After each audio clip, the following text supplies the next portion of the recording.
What's going on, people? Welcome to Throwdown Your Questions, episode 283. I'm your host, Tony Polanco, and tonight I'm joined by Emilio Lopez. What's up, people? Back from the city. Chris Seeley. Hey, what's up, everyone? Carlos Romero. Yo, yo. Brett Murdoch. Howdy, people. Adam Vale. God damn it, I'm on mute again. What's going on, Brett? Adam Vale. What up, people? All right. I see you. And Brian Munjoma. I can't believe the twist is that Joel was dead the whole time and Ellie sees dead people. Oh, We man. knew that shit was gonna happen, though. Yo, by the way, before we even start, shout out to GZR with all them bits, bruh. Appreciate it, man. Oh, thank you. Bit. Ticklepity.com. You know? Yo, by the way, if you guys Yeah, can right. hear, if you guys were privy to some of the pre-show conversations, I was cracking the fuck up before this. Hey, it was funny. Give me your That's money. how it is. Yeah. That's it. Now we were just, we could. We're not gonna get into that. We got to answer your fucking questions. Oh, Also, Brian, don't joke about stuff like that. That's how I ruined Game of Thrones for Tony. yeah, that is true. Brett was just fucking around, and he actually said something. Oh, no. So was it the coffee, the Starbucks coffee mug on set? That No, it ruined wasn't that. the whole Like world for you? Brett said something about the ice dragon, and it turned out to be real. It's like, you motherfucker. I saw that shit and wait, and yeah. But See, Brett Brett- didn't know. He just pulled it Like, out of his you- ass. I you know the spoilers. I've actually read the spoilers, so I actually know what happens. So I'm personally not saying that just because. So everything I'm saying is wrong spoilers on purpose. Are you still gonna play it now that you do know, though? I never was going to in the first place. So Damn. Tell me how you really feel, bro. Has this changed your mind? Or you feel excited to play it now? Don't answer that. That could be potential spoiler. I'm interested to find out the circumstances of why things happened the way they did. But honestly, I just don't. All right, we're not gonna go. No more talk of this until it's more appropriate. I'm really surprised that Ellie likes pineapple on pizza as well. Oh God, fuck that game then, man. All right, man, let's get into it. Questions first up. Almost forgot. A huge shout out to the ARG podcast. I was on the latest episode talking about beat 'em up games, man. It was really cool going down memory lane. It was me, David Giltonen, and Big Cheese XL, who's a really big streamer. I guess XL, that's where that comes from. I just made that connection right now. Literally, like, XL, yeah, he's a big guy. So his whole thing is he does Tetris 99 streams and shit, but he also does other stuff. So it was cool talking about the beat 'em ups. Who's slapping something in the background over there? It's like bap bap bap. So me. Yo, I love whenever somebody's making noise and I call them out. Everybody just gets back. Well, here it is. There it is. I mean, I'm on camera, so you can clearly see what. Yeah, it's probably Brett doing something. Let's just be No, real. I'm cooking, man. Actually, that kind of always shouldn't be coming from this side. Yeah, I don't know. Anyway, let's get to some questions, man. First up, Mr. Lego Baroa, and his question is: after watching the disappointing Inside Xbox show, what can Sony do to make their upcoming next-gen presentation better? The only thing they could do is a twist, not so much better. Because I mean, think about it. Yeah, it was disappointing, but this is third-party shit. So Adam, I'm going to answer That's- for you. Show actual gameplay. show gameplay No, and then okay, show that's some fucking show actual gameplay and then show some first-party gameplay. There you go. But like, all right, yeah, you saw what's going to come to everything. Now see what's only coming here. Boom, take it. Carlos, do you have a mic? Because I want to drop one like right now. Oh, Yo! Alright, I just handed you the mic. Let's see if Yeah, you're able to yes. drop it. Yeah. So people are saying that Sony can actually show gameplay. Like, does anyone actually remember the Order gameplay trailer that they shown, where it had no gameplay? Wait, who's Yeah, saying that everyone- Sony can show gameplay? Who said that? No, I'm saying that the people that want to say that. Oh, okay, gotcha. To those that want to say that, all they need to do is show gameplay. It's like, this is Sony. Like, they have a bad habit of not showing gameplay when they make a gameplay trailer. So I think that needs to be shut down like right now. So yeah, they are not going to. We all know that they're not going to. And yes, I am referencing that One Order 1886 trailer where it says gameplay trailer on it, but there was actually no gameplay in it. It was all just I cutscenes. remember that. Yep. So I remember if we're that. going to sit here and say, "Oh, Sony just needs to do that," it's like they have a track record of not doing that, so they're not going to do it. No, I agree with you on that one. It's just that they actually could do that to make it better to actually show actual gameplay. Because the reason Microsoft they were touting is like, oh yeah, we're gonna have gameplay. Technically, it was gameplay because it was in engine, but it actually wasn't gameplay. Yeah, but I mean, yeah, but granted, the thing about it is that even though like it literally contradicts itself in the beginning, as opposed to saying gameplay, it says in engine on Yes. each of the trailers. Yeah. Yeah, and by the way, because we didn't get to cover this, obviously, Aaron Greenberg came out and actually apologized for overhyping it. But he said, even at the beginning, he said this is in-game engine. Yeah. He didn't say gameplay. It was Ubisoft that said we were going to see gameplay. Yeah, but still, Aaron came out and apologized, and even Mike Ibarra came out to kind of chastise the show. Like, damn, son, that's crazy. Oh, really? Yeah, So it's been internally, guys saying something. Well, he's not Ibarra, he's eternal not eternal anymore. anymore. He left. Yeah. Yeah, he's at Blizzard. Well, yeah. Well, now he can talk. He can talk smack because he's somewhere else. He always kind of talks smack. Like, have you noticed that? Like, he always kind of like throws shade at other companies. Oh yeah, yeah. Crossplay stuff. He used to always, throw fucking wood to the fire. But yeah, but I mean, he's right. Like, a lot of people were disappointed, and I don't know if it was because Microsoft set expectations or not. I was disappointed. I had low expectations. So take that as you will, but it sucks. Like, it's kind of obvious what people want. They want people to play the games that they're showcasing. It's like you can only get as hype for a video of a game, So it, like, unless it's like a franchise or something, it's hard to do that. Yeah, my thing is I wasn't disappointed because I didn't go in with any expectations. I was just like, okay, yeah, that game looks interesting. That game looks interesting. That game looks interesting. But I could understand why people are upset because when I really thought about it, oh shit, yeah, they didn't show any actual gameplay during this bitch. You weren't disappointed, but would you say it was a good showcase in overall? No, hindsight, absolutely not.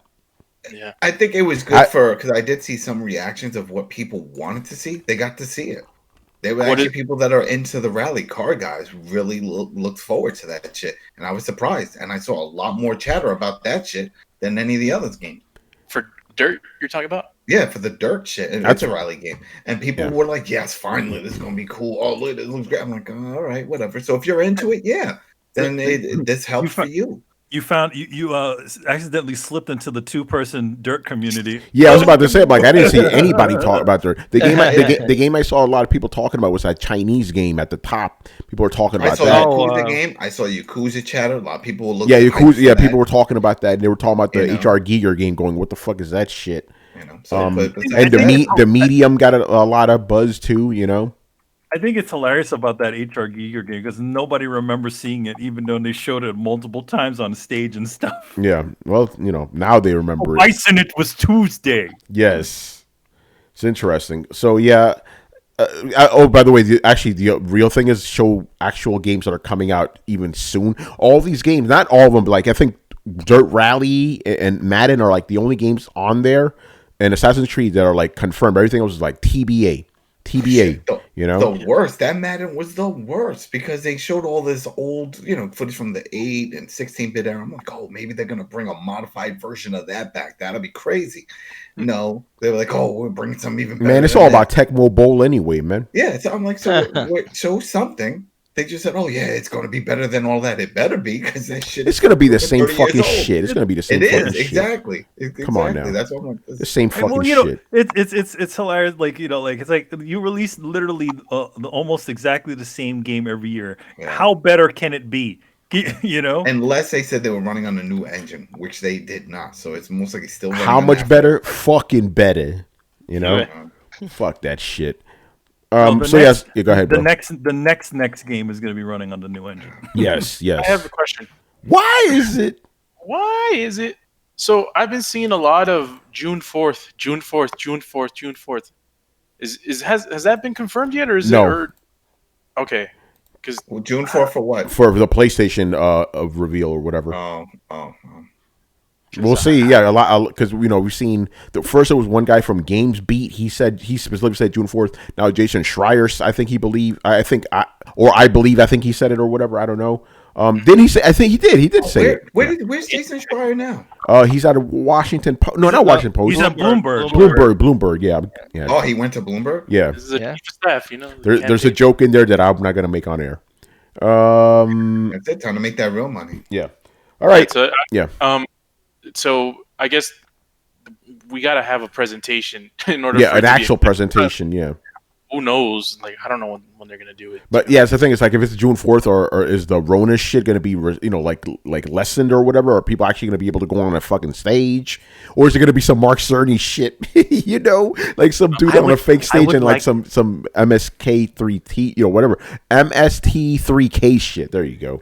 I would like to introduce you to the PlayStation 5. Nah, get it. You rehire Kevin Butler, man. That's what They you already need. got the silhouettes. Yeah, right. Yeah, that's what I'm saying. Just use those same silhouettes again. But yeah, we need. So how sure? Hmm? How sure are we that PlayStation's actually going to end up being released? Wait, how? Sony said it's coming out this fall. Yeah. Was that before the whole Corona thing? No, that was after. After the Corona thing. Yeah, It's just going to be limited. It's going to be limited. They said, remember, we talked about it on the show. They said it's going to be limited. That's right. It's just going to be limited. The whole limited thing. That's right. Each country is getting 400 units, and there will be one golden ticket, which gives you a special Last of Us edition. So, enjoy. Oh, man. All right.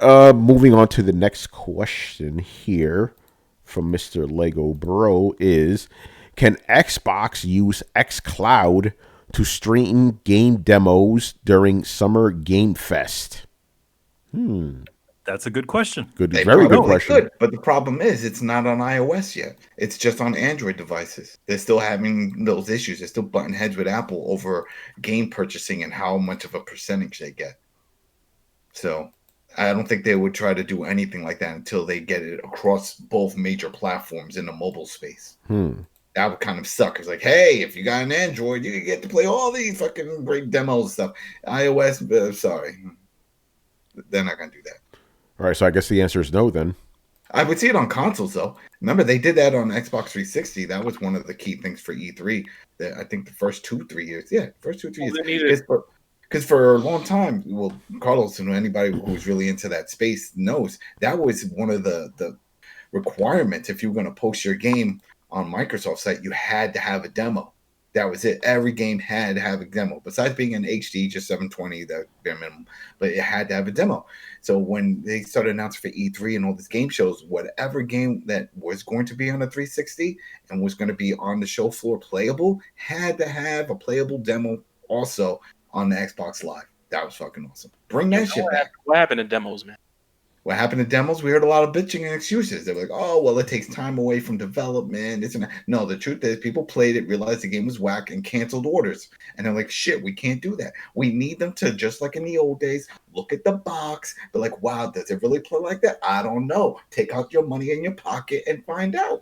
And then you go home and you play it. Be like, oh, shit, it didn't. Can I bring it back? GameStop says, yeah, but guess what? You played it. We could only give you $3.95. Yeah, but they can't even get away with that anymore because there's people who stream. I was just about to say the same thing. Go. I was just about to say the same. You want the modern day game demo is you watching a streamer play it. That's it. That really launched it. That's a modern day demo really right there. You know, but to be fair, this year we did get demos for Resident Evil 3 and Final Fantasy 7. So they're still around, but not as much as they used to before. We know Enforce it. Every fucking game should have a damn demo. Yeah, we have it for music.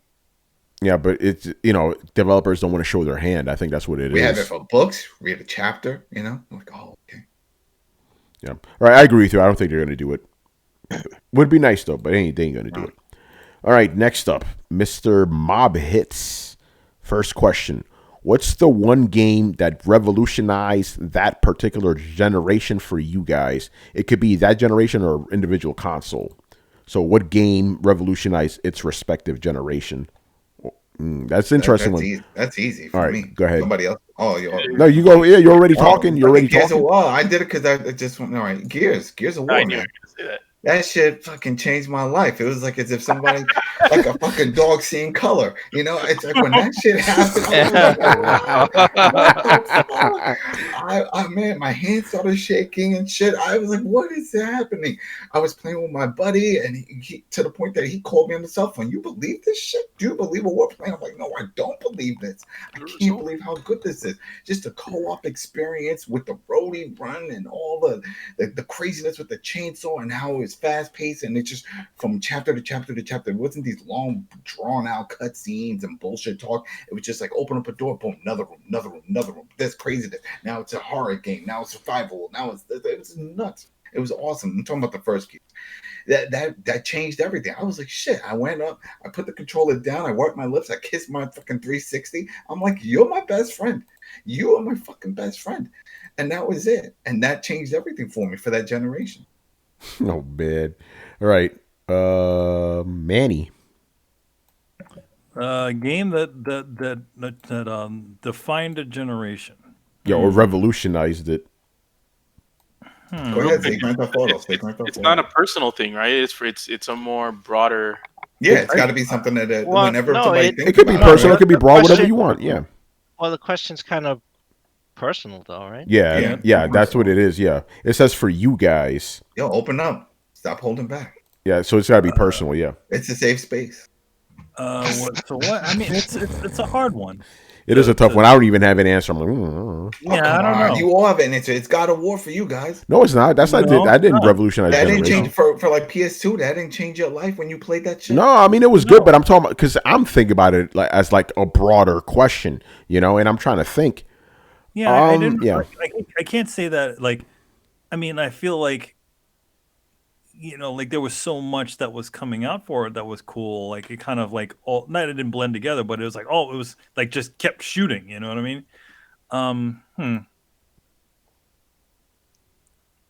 I don't know. That's a difficult one. Yeah, all right. Let's go to Carlos. Carlos, let's go to Carlos. Let's go to Carlos. I already know his answer. Yep. Here we go. Okay, it is. Oh shit! I thought I had an answer. It's Halo. Just say Halo 2. Just say Halo 2. I was thinking the same thing. Yeah, just say Halo 2, bro. If it's not Halo, then your answer is wrong because it's supposed to be Halo. Oh, good. Oh, by the way, I do have an answer. Thank you, Damien, for giving my answer. You're like, why did I think of that? It's right. Yeah. All right, go ahead. That's the obvious one, but I'll give one for each generation. All right, there you go. Sure. That's a good one. Mario, Super Mario World, Halo 1 and Halo 2, Call of Duty 4, Modern Warfare, and Fortnite for this gen. Fortnite? What for this gen? He's going. Yeah. Well, he's going broad. He's going broad. He's not going personal. I avoid the broads. It's the broads. Oh man. Yeah. I argue that last one. Oh, go ahead, Brett. You go. You're next now. Oh, I'm just gonna have to argue that last one. I mean, most of those I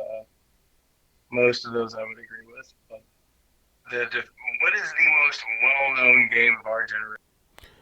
Revolutionary game of this generation. Yeah, of this current generation.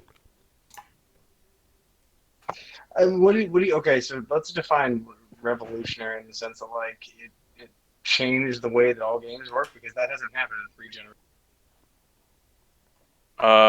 Call of Duty 4, I think that. No, I think it has to be things that a game that brings new elements to the table. We all call the craziness when there's like nonstop waves horde mode. That's horde mode that came from Gears. That was their mode. And so they brought something new to the table that a bunch of games adopted. Yeah, I would agree with that. Yeah, but see, the problem is since Steam rose to prominence, all the experimenting has been done on the PC side of things, and only safe bets have been put out on console. Not Breath of the Wild. Yeah, but even though they had, like, I still give it credit for the climbing mechanics. Like, it's hard to say it was truly revolutionary. That you get tired and you fall off. Well, the Spider-Man swinging mechanics. Like that was that's revolutionary. It was different, and it's not because it didn't cause any revolution. Nobody else is doing swinging mechanics. It didn't change the face. What, you didn't play Capcom's Bionic Commando reboot with the dude with the dreads? He was swinging all over them. He's like, but Brett's like, he didn't have Spider-Man swinging mechanics though. They tried to make it look like he did. Oh yeah, and that trailer they did. Yeah, it did not work, but they tried.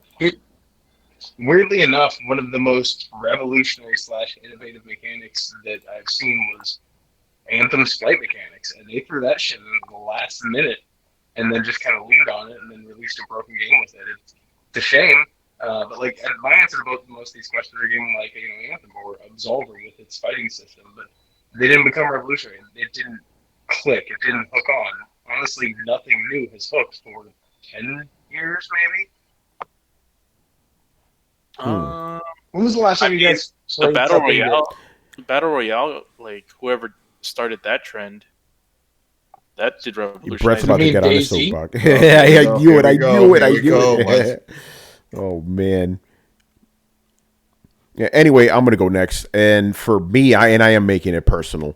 The game that revolutionized shit for me.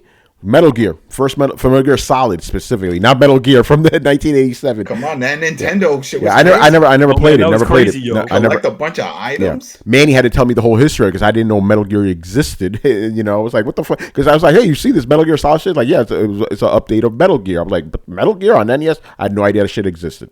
Yep. Anyway, Metal Gear Solid. I've said this story a million times. That's the game that showed me like. Okay, like, can games ever be like movies and shit? Like, have that cinematic quality? That game did it, but it did it in like a gamey way, which was awesome. And again, the thing that fucked me up with that game was, and this was, I didn't have a PlayStation, so I was watching Manny play this shit. Like, you see the whole intro sequence, like, oh, these motherfucking terrorists, they took over this Alaskan base and shit. They're about to launch a nuke. I'm like, this is already fucking nuts. You infiltrate the base in a submarine. You get out. You start going to that little port and shit. He's walking around, and the credits are still rolling. I'm like, what the fuck? And I'm like, Manny, are you playing that shit? He's like, yeah. And Manny makes Snake spin around, and the credits are still rolling. What the fuck is this shit? This is insane. Like, how are you doing that? Man, you must have lost this shit at the end of Hitman Blood Money. Man, I never played that, so I don't know. That does the same shit. And this isn't one of the revolutionary games, but the only game that gave me that feeling again was Metal Gear Solid 3. You're playing, you see the intro is fucking insane. It's like a James Bond movie, but crazier. And then you're playing the game for 2 hours and shit. And Snake gets thrown off that fucking bridge. And then the logo hits. And then that's the actual intro. It's like, what the fuck? I just played the intro of the game. This is insane, man. How? Bro, oh my God. Hideo Kojima for life, man. It's fucking crazy. So yeah, for me, Metal Gear Solid, that was the revolution. That game changed everything. Like, everything I wanted to see in a game, I finally got. And also shout out to the first Shenmue. It was like, oh shit. Like, you're living that world. That game made me excited to wait for the bus. Like, that's how serious it was, man. I'm like, this is crazy right now. Oh man, but Did you want that on? Well, no, forget. Never mind. Yeah, no, we saw Shenmue 3, but I do agree with Brett. It's been an entire generation since we've seen anything revolutionary. Let's just be real. PS2 era is probably the last one, man. Like that, the jump from SD to HD. That was a revolution, and then yeah. Anyway, it's funny. The moment games just so happened to start getting expensive to develop, that's when things started to not revolute. Yeah, isn't that something? Yeah. Well, people are playing close to the vest. Well, I mean, you're a little, especially when things start to, start being more expensive, you'd start taking less chances. Yeah, nope, that's just how it is. And again, I mean, I talked about this the other week, I believe, that Catch-22. It's like, on the one hand, like, you get the AAA games, which have the best production value, best voice acting, best music, best everything, right? But the gameplay is all the fucking same in almost every AAA game, right? Then you have the indie side. They do a bunch of, like, quirky new things that you've never seen before, but they look like fucking indie games and shit. So it's like, there's no happy medium anymore, It's crazy. Bring the AA games back, man. Bring them back. Anyway, Chris, what game revolutionized, everything for you? Man, well, I mean, I kind of had the same answer. So I'd say I'll pick a secondary one.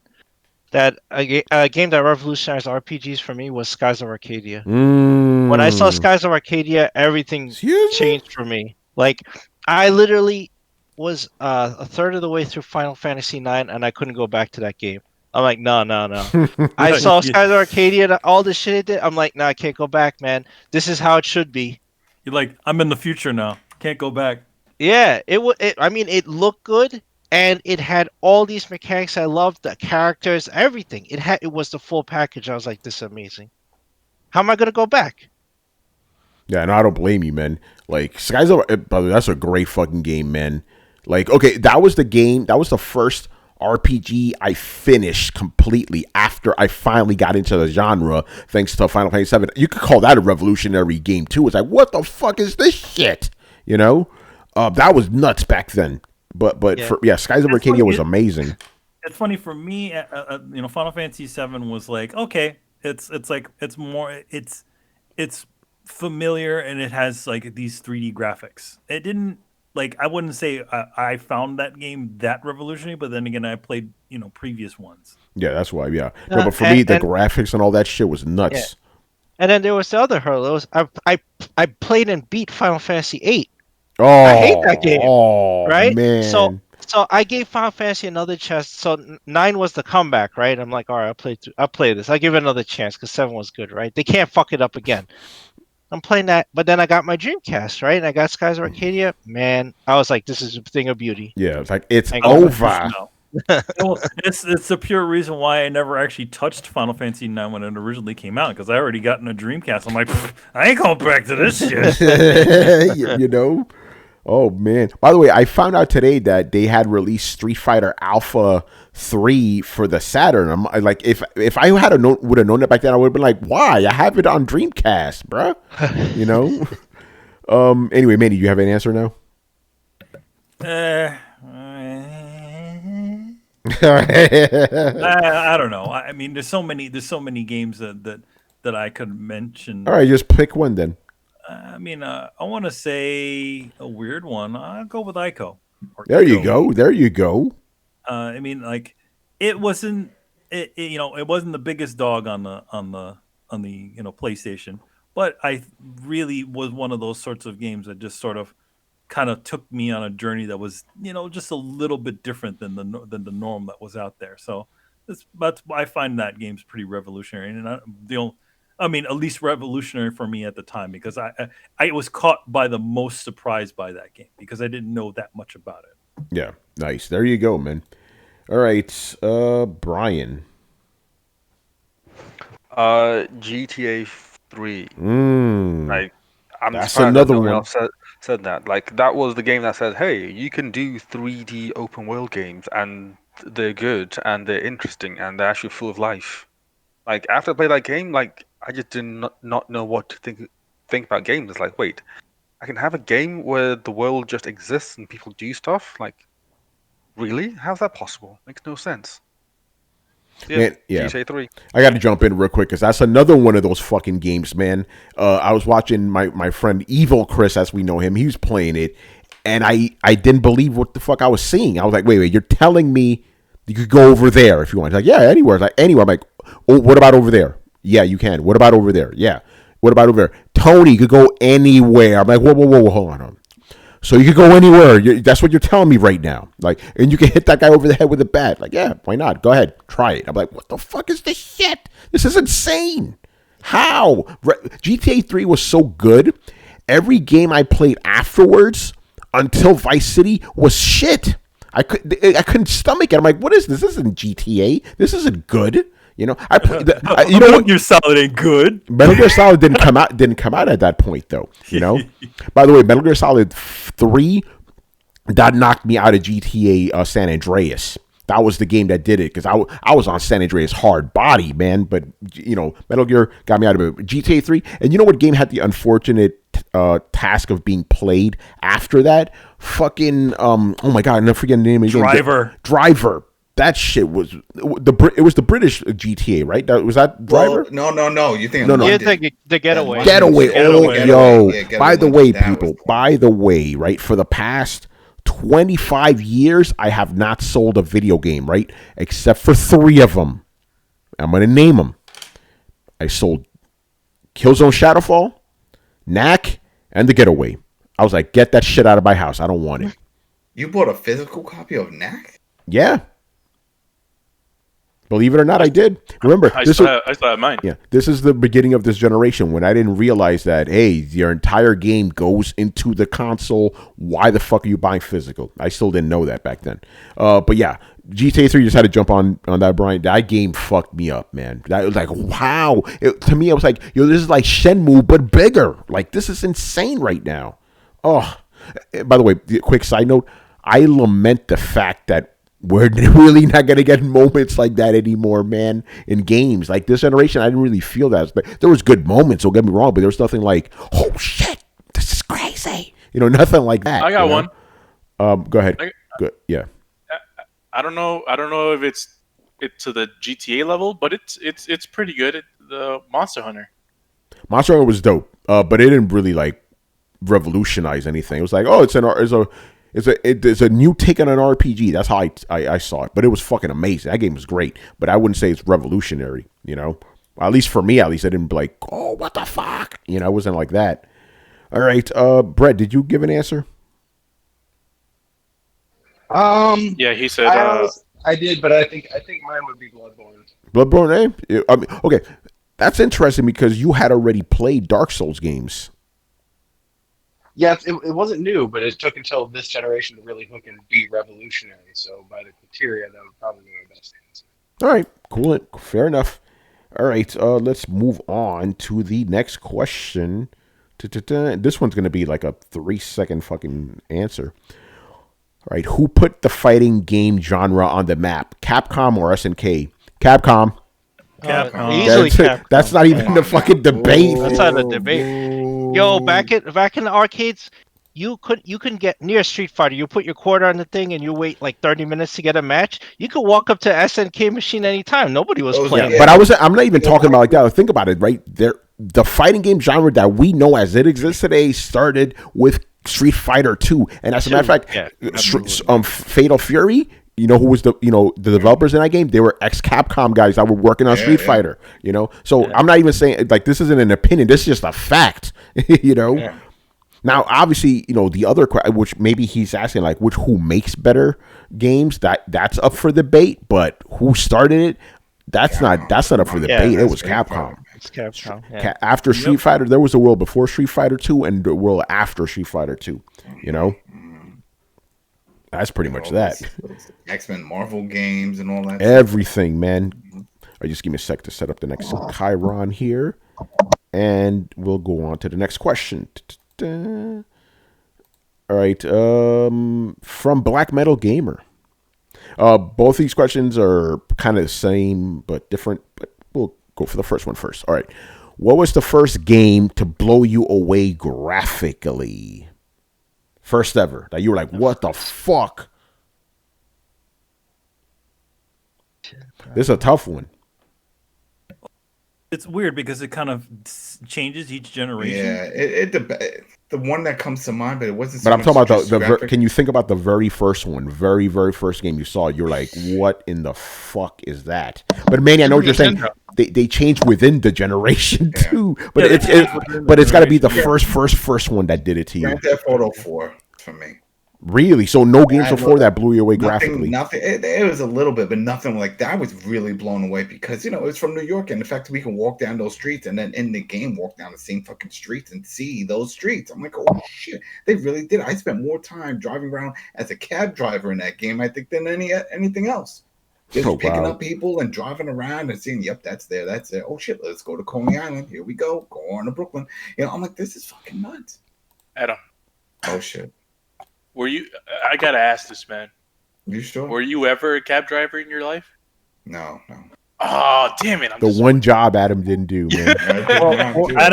Adam's been everything, man. Adam didn't have a license. I didn't get my license until I was in my 20s until I moved to Staten Island. Then I needed to because drive. you didn't need you didn't need one in the city. And the other boroughs, you don't need a license. Yo, you know how many friends I have that moved out of New York and shit, then they had to learn how to drive for the first time. Yeah, and we have a cousin, our cousin Daniel. When he moved to Florida, he had to get his license and everything because he never drove. Yeah, and I'm talking about like people in their late 20s, like, oh, I've never driven, I never had to, you know. I still need to learn to drive it. You know. There you go. Yeah, no. Do you have your permit? No, I don't. I need to go the whole deal, man. I gotta go in and get everything. Yeah. But you know. Well, what about identification? What do you use for identification? You can get a non-driver's license. No, I know. Do you have one of those? Yeah, I have one of those. For Philly or New York? For Philly. Once I moved to Pennsylvania, that's when I got it. Yeah, Pennsylvania. Yeah, I'm getting personal right now, man. No, Shit. I just want to know if he had the switch. No, I switched it out. I switched it out like the same year. And granted, that year, the year that we moved, was also the year that my old driver's license, my old ID was going to go defunct anyway. So I needed to switch out anyway. All right, Chris, first game that blew you away graphically. I'd say Super Mario Brothers 3. Ooh, that's a good one. You mean from the Wizard? You know, I agree with that. Yeah. I mean, I came from Atari, you know, that's where I started. So NES itself blew me away, but that game, even compared to the first Super Mario Brothers and the second one, and then like Zelda and Zelda 2, I mean, it looked better than anything else on NES at the time. I didn't think it was possible. So you felt like playing the future when you were playing that game? Like that's what absolutely. I got. Yo, Adam, I came from a console that sounded like somebody was choking a computer to get noises out of it, and there's dots and squares shooting other squares. And buzzers and buzzers for music, you know. So go from that to like NES, and you see colors and the fucking Mario, and he looks like a character. I mean, I had a Commodore too, and then I remember when I got my Nintendo, I thought it was cool and stuff. But I mean, I'm thinking blown away, like holy shit, that blew me away. It can't get any better than this. Well, I've had many moments like that, like where I thought that first. They're talking about the first, was the first. Yeah. But you know, and then you know, I got my cousins had Super Nintendo. I had Genesis. I've been astounded every time. I've had moments where I'm like, no, it doesn't get better. I saw the first Metal Gear. I thought, oh, it doesn't get better than this. Look how cinematic this is. I even said back then, who needs movies? Look at this shit. I can get popcorn right now. Watch this. Yeah. I actually say that now, actually, about video games. Like, games are way better than movies. Yeah, and the reason why I didn't use NES for any of those games is because there were arcades. I was going to arcades, and I was playing shit that was better. Yes, NES was awesome to have at home. I mean, wasn't getting that. But the question's not about arcades. Like, yeah, no, it could include them though. By the way, my answer is going to be an arcade game, right? But just saying, my answer is going to but it could be. Yeah, but we're talking about you personally, the first that did it. Yeah, it was Super Mario Bros. 3. Yeah. For me, I'm going to set this one up. Fuck that. I could just give you the answer, but I'm going to set it up. So it was a school trip. I was like 11, I believe, and we went to Yellowstone Lanes in Yellowstone. Oh yeah, near the highway. Yeah, so we go in there, you know, the kids like it's a bowling trip or whatever. So I just, I threw a couple balls and shit. So I was like, this is stupid. So I go and let me see what's going on in the arcades, right? And I see this game, right? These big fucking sprites, but they're not cartoonish. They're real, and they're blood everywhere, punch each other, ripping each other's spines. I'm like, what the fuck? Mortal Kombat. Yo, those graphics were fucking nuts back then, man, because it was real dudes. They scanned them like and real shit. People. Yeah, and you see the blood, you see the all like ripping each other apart and shit. It was fucking insane. Like, wow, look at that shit. That's nuts. You know? So yeah, that was the first game that I graphically was like, wow, that's nuts. That's crazy. And I'll be honest right now. After Mortal Kombat 3, I dropped off the series just because of the fact they stopped having graphics like that. They went to polygons and shit. I'm like, it doesn't look as good, man. You know, it wasn't until Mortal Kombat 11 where I finally played a Mortal Kombat game again because I had to review it. But I was like, you know, and then, you know, obviously when you got to Mortal Kombat 3, which looked even better, you know, graphically than 2, fucking nuts, man. So yeah, that's my answer. Mortal Kombat. I remember those Yeah, commercials. remember the kids fight. screaming, They're running around in Chicago. all the kids Yeah. running in like I thought it was like Wall Street or something. Well, Yeah, I that think was it was the- Wall Street. Yeah. And then Yeah, P. or Diddy also stole that Chicago. idea when he did it, his music video, and everybody running. Remember? Oh, hold on, Kristen. Okay. Kristen, that's a great for consoles. Yes, for consoles, that's the answer. Donkey Kong Country. When you saw that shit, man, Yeah, you're like, what is this? How? You know? I have a vendetta against Donkey Kong Yeah, Country. yeah, Oh. but Manny, graphically though, it looks good. Yeah, it Graphically, looked amazing. nice. Yeah. By the way, now you got to tell the story. Oh, the story is it's just simple. My good friend, Yo, the quotes. yeah, my good friend, literally got the game, and he's just like he wouldn't let me play. He's like, I got the new Donkey Kong Country, and he start playing, and he's like, oh, then he give it to me, and be like, oh no, I got to show you something. I'm like, ugh. So yeah, I have a vendetta against that game. It has nothing to do with the game. Yeah, it's just because his friend. We're not gonna say anything. By the way, his friend is the guy that I sold my P to when he had to pass his fucking drug tests and shit. So I gave him P and he gave me bootleg PS2 games. So it was beautiful, By the way, if anybody needs my services now, I'm still clean, so let me know, man.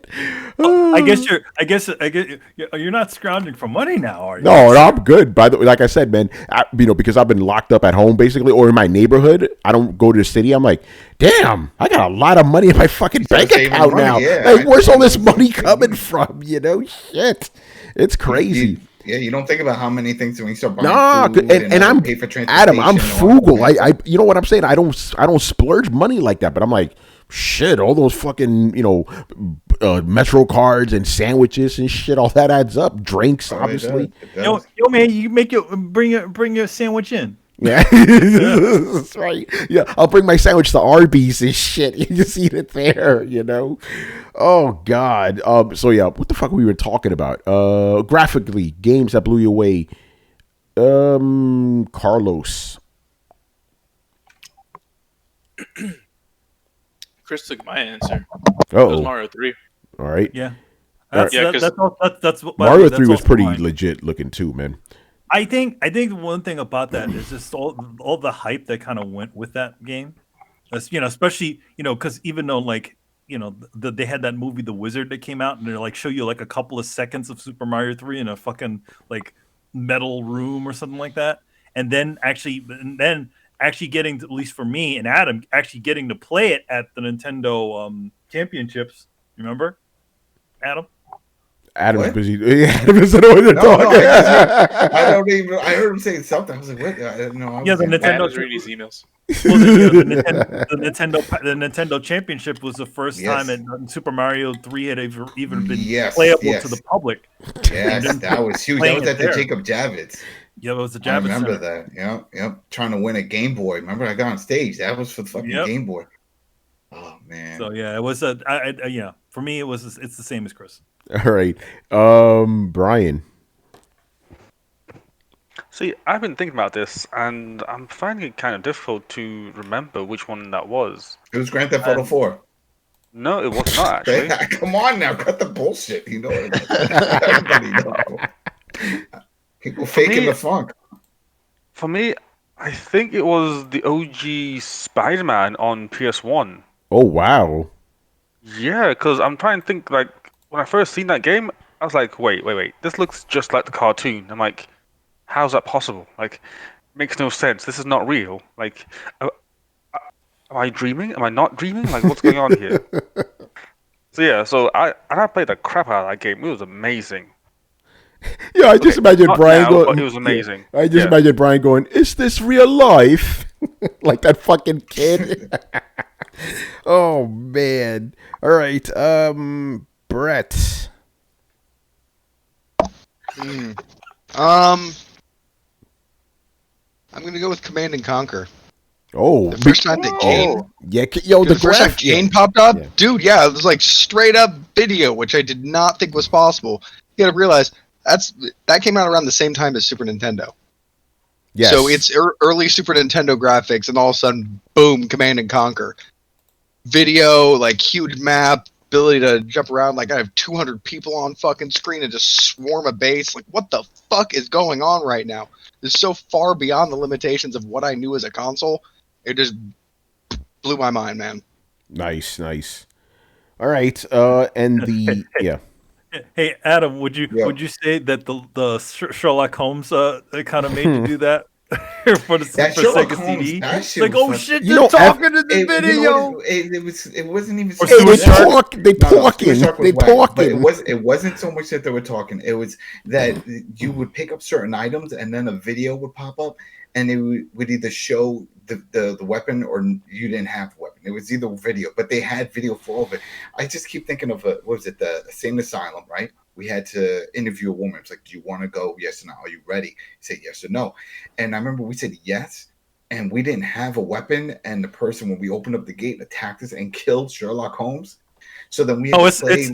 It's not Sherlock Holmes. It was Who was that? Dracula Unleashed. Was that Dracula that Unleashed? All right, so then that was it, because then we went and we eventually found like some kind of weapon or something, and it's okay, I'll bring this just in case. And then that same scene started, and we're like, oh shit! And all of a sudden you see the guy grab the weapon out, like start knocking the crazy person on the head. I'm like, oh, that is fucking amazing. Yeah, I think it was a blackjack. You were blackjack. It was in the insane asylum, and yeah, like if you do it wrong without holding the blackjack, you go in there and they fucking kill you. Yeah, and what blew my mind is that they did video for both, and I'm like, shit. Almost everything in this game probably has every key moment has two different versions of it. So, but yeah, that Sherlock Holmes one was also fun. There was a lot of audio interviews, funny little audio segments. I remember that guy with the cricket bat. Remember? Oh yeah. What you doing in my room? really bad British accents. Oh, real bad. Real quick, I want to read some comments here. GZDR says for him it was Soul Calibur on Dreamcast. That one was crazy. I want to play this. That was crazy. Sherlock Holmes again now. Fuck it. Star Fox for SNES, says Kristen. That one, it wasn't like, I wouldn't say it was graphically too impressive, but like the things they were doing were impressive, if that makes sense, you know? Because, the whole Mode 7 thing. Yeah, because like you're looking at it, even back then, like, oh, some kind of jaggy looking polygons, but what they were doing was like, oh, that's cool. It's interesting, man. All right, next up, and this one is a little bit of a variant of the question. What is the most recent game to blow you away graphically? So let's keep it to this generation. Well, can I answer for Tony? Sure, because I don't even know my answer. None? Oh, get the fuck out of here, man. Remember we were talking about earlier? Yeah, no, you're right. So yeah, for me, it would be game that impressed me the most graphically, that blew me away. Red Dead, man. You already know that shit is crazy. Like, how, man? Yeah, it was all right. Yeah, you were asking how, and you're like, was that revolutionary? I have my answer. Yeah, no, that wasn't. That's why I had to change it to impress, because it didn't blow me away. It's just like, whoa, this is cool, man. Like ooh, it's so good looking. Like basically, it's like GTA 5 but better looking, because that game was like, whoa, look at this shit when it first came out. You know? Yeah. So yeah, my answer is Red Dead. Red Dead 2 all date. Manny, this generation. This generation. Yeah, I'm actually gonna go with Red Dead. Nice. Too. It's a very. I mean, granted, I didn't play like a lot of it. I only played the freaking snow part. Yeah, but even that's really impressive looking. It's really nice looking. Yeah. So I mean, yeah, I would go with Red Dead. Nice. Adam, current gen game. Division. First one, just the how they did the layout of the city, and the only game Adam's played is Generations, the Division, man. But the only games that impress him are the ones that have to do with New York. That's true. That's that too, because it's like I could see the detail, I could see the time they put into the detail of certain locations and making sure there is a subway station at those corners. Man, I was still slapping. I wanted to slap him in the face for putting a supermarket next to Madison Square Garden. I'm like, that is fucking wrong. Damn, there was no supermarket in fucking Midtown. Dude, they turned the Javits Center into a bodega. It's like, what the fuck? So I like the layout, and I could spend hours in that, and it was impressive. So yeah, I'm linking as impressive. That was the most impressive for me. Red Dead was cool, but it was really empty. It was just beautiful scenery. Yeah, well, we're talking about graphics, you know. But I wasn't wowed by it. I don't like nature, so yeah, you like New York, you know. That's it. It's got to be there. Yo, man, it's got to have buildings. Got to have buildings. Mm-hmm. All right, Carlos. Horizon Zero Dawn. Ooh. It blew me away because I just not only was the game aesthetically beautiful, but just seeing the fucking dinosaurs, the robot dinosaurs, just freaking. I was gonna say when you first see the engine, that's wrong. The engine, it's the engine. What's the name of that big ass one? The one that you have to tie up and shit. The fucking T-Rex shit, right? I don't know the name. I don't know the names of those fucking robots, man. That one, the one that Thunderjaw, I think it was. Sharptooth. Man, I want to play that game. Yeah. Littlefoot, no, like that. Yeah, the Thunderjaw. When that thing, it's like it's just so impressive to see that huge ass thing in an open world just running towards you, and you can just defeat it and you can trap it. Yes, it's so fucking man. Guerrilla Games really like fucking. I don't know. They sold their souls to the devil for that game. Oh shit! that game blew me away graphically. Yeah. Was it the robot devil? Yeah. The same one Elon Musk is doing. Had to name his kid fucking robot name. Shit! Hold on. I just realized I answered the question wrong. Oh. What do you mean you answered it wrong? Oh no, I didn't. Okay, there was no first. I thought the question was what was the first game this generation, but he didn't say first. So I answered it correctly. All right, because the first one that did it for me. This generation, but that's not the question. Never mind. I gotta get on that road. All right, Brian, for a game that blew you away graphically this generation. There's only one game, and Carlos, I got the reference. Thanks, Brian. For me, it has to be Elite Dangerous. Like that game. Oh, when you jump next to a star and you just see its size, and it's fucking terrifying. Like, and then you just think about, okay, like this game is based on like real universe and how things are, so hence it gets you just thinking like, hey, these things actually exist, and this is probably how they look like, and it's fascinating. Like, you honestly cannot truly comprehend how empty space is until you play Elite Dangerous. Like when you jump to a system that has one star and no planet, it's like, wow, this is lonely. Like there's nothing here. And there's not going to be anything here for a good, 15 light years until the next system. And it's like, wow, that's lonely. That's terrifying. And everything just looks so good. The ships look great. The planets look great. The stars are phenomenal, especially when you jump to one that's like red or white or blue. It's like, fuck me, this is amazing and terrifying. It's like an eldritch god. Those are fucking American suns, man. Red, white, and blue. America. Yeah. It's like an eldritch horror. It's like these things exist, and they don't even care that I exist, and they'll just wipe me out. Like, Jesus Christ. Yeah. So Elite Dangerous. It does look really good, but it's a different type of looking good, in my opinion. It's not just like, hey, this is amazing polygons. No, this is how things are and respect it. But I guess to answer the question that you guys want, just say The Witcher already. No, that's okay. Oh, dude. No, just say The Witcher already, man. Nah, I won't say The Witcher. Whoa, excuse me. Can I guess? Oh, can I guess? Go for it. I know it is. It's like good Kagura because of the bouncing titties. BMXXX. Oh, BMXXX? Yep. Brian is Come going to on, physics. All right, and he's going to say God of War. No, this generation. I don't think God of War looks all that good. Maybe because I'm playing it on 1080p mode and it just didn't wow me. Like the first half an hour, I was like, this game kind of looks a bit weird. It doesn't look as smooth as the visuals look. So what's going on here? I don't know. Let's see. Games graphically this generation. I'd have to be a sap and give it to Forza. Forza Horizon. I don't know why, but I just think that the car models look really great in that game. Games look good, yeah. again, it's what you said, Tony. Like it's a car game. You can't really make them look any better. Exactly. Yeah. I think I said that. Good. I think I'm the one that coined that phrase. Hey, you can't fuck those up. It's a car game. All the car games look good. You know. Yeah. You literally cannot fuck that up. All right. Yeah, because you have cars. Like, hey, cars. What does a car look like? Look at a car. Scan it. There you go. Put it in the game. You're done. What does the sun look like when it hits the shield? You know, all that shit. Anyway, it's Brett, tempo. Yeah. Brett, game this generation. Let's see. Man, it's tough for me to judge without context. Kind of the same way Brian is. So I'll give you the one answer that I was completely blown away with. What was the last game that completely blew me away? It was Fallout 4. Graphically?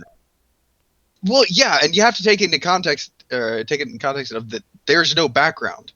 None of this is background. It's all game. It's all interactive things that will explode and fly across the room and touch. Like it's like the difference between walking out on an actual city street and then walking up to a painting, a backdrop from a movie of a city street. Like one is just this static thing that exists and isn't really there. Like, fuck, man, since like PS2, you could like render pretty good static backgrounds and have just like characters are walking around on them, but that's not great graphics in my opinion. The great graphics are, I'm impressed by the graphics because I know everything in there is modeled and movable and an object and applied to physics, and it's all real. So that is what really impresses me. Now, if we're talking just straight pretty, man, I can't give it to any photorealistic games. We've gotten there already, so I got to give it to Final Fantasy VII. That shit looks dope. Yes, it does. Isn't Final Fantasy VII kind of photorealistic in a way? It photorealistic, but still stylized. Like it looks like you're playing Advent Children, which is one of those things where back in the day you're like, dude, one day video games are going to look like this. Like that is where we've gotten. And unfortunately, you'll notice the similarities between all of these are the less control you have and the less options you have, the better the game looks. It's super easy to make a Forza cars look fucking impressive because there's not that much else going on under the hood, but I'm just Brian would say the same about the Order. Yeah, no, exactly. How do you think that game managed to look good? Because you had no options and it was 6 hours long.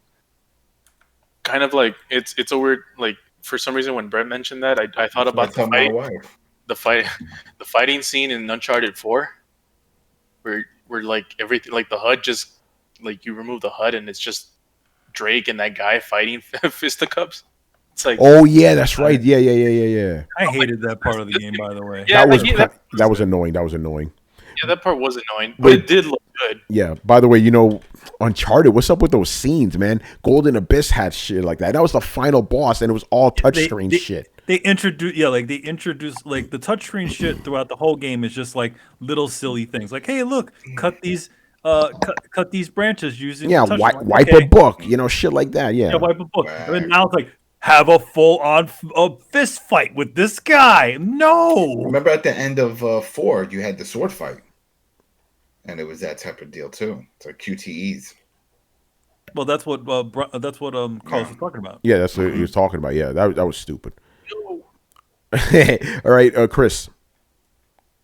Oh, I'm surprised no one said this. I thought Death Stranding, most impressive game I've seen this generation. Yeah, I wanted to say that too, but I felt somebody else was going to say it. The guy over on that side, over there.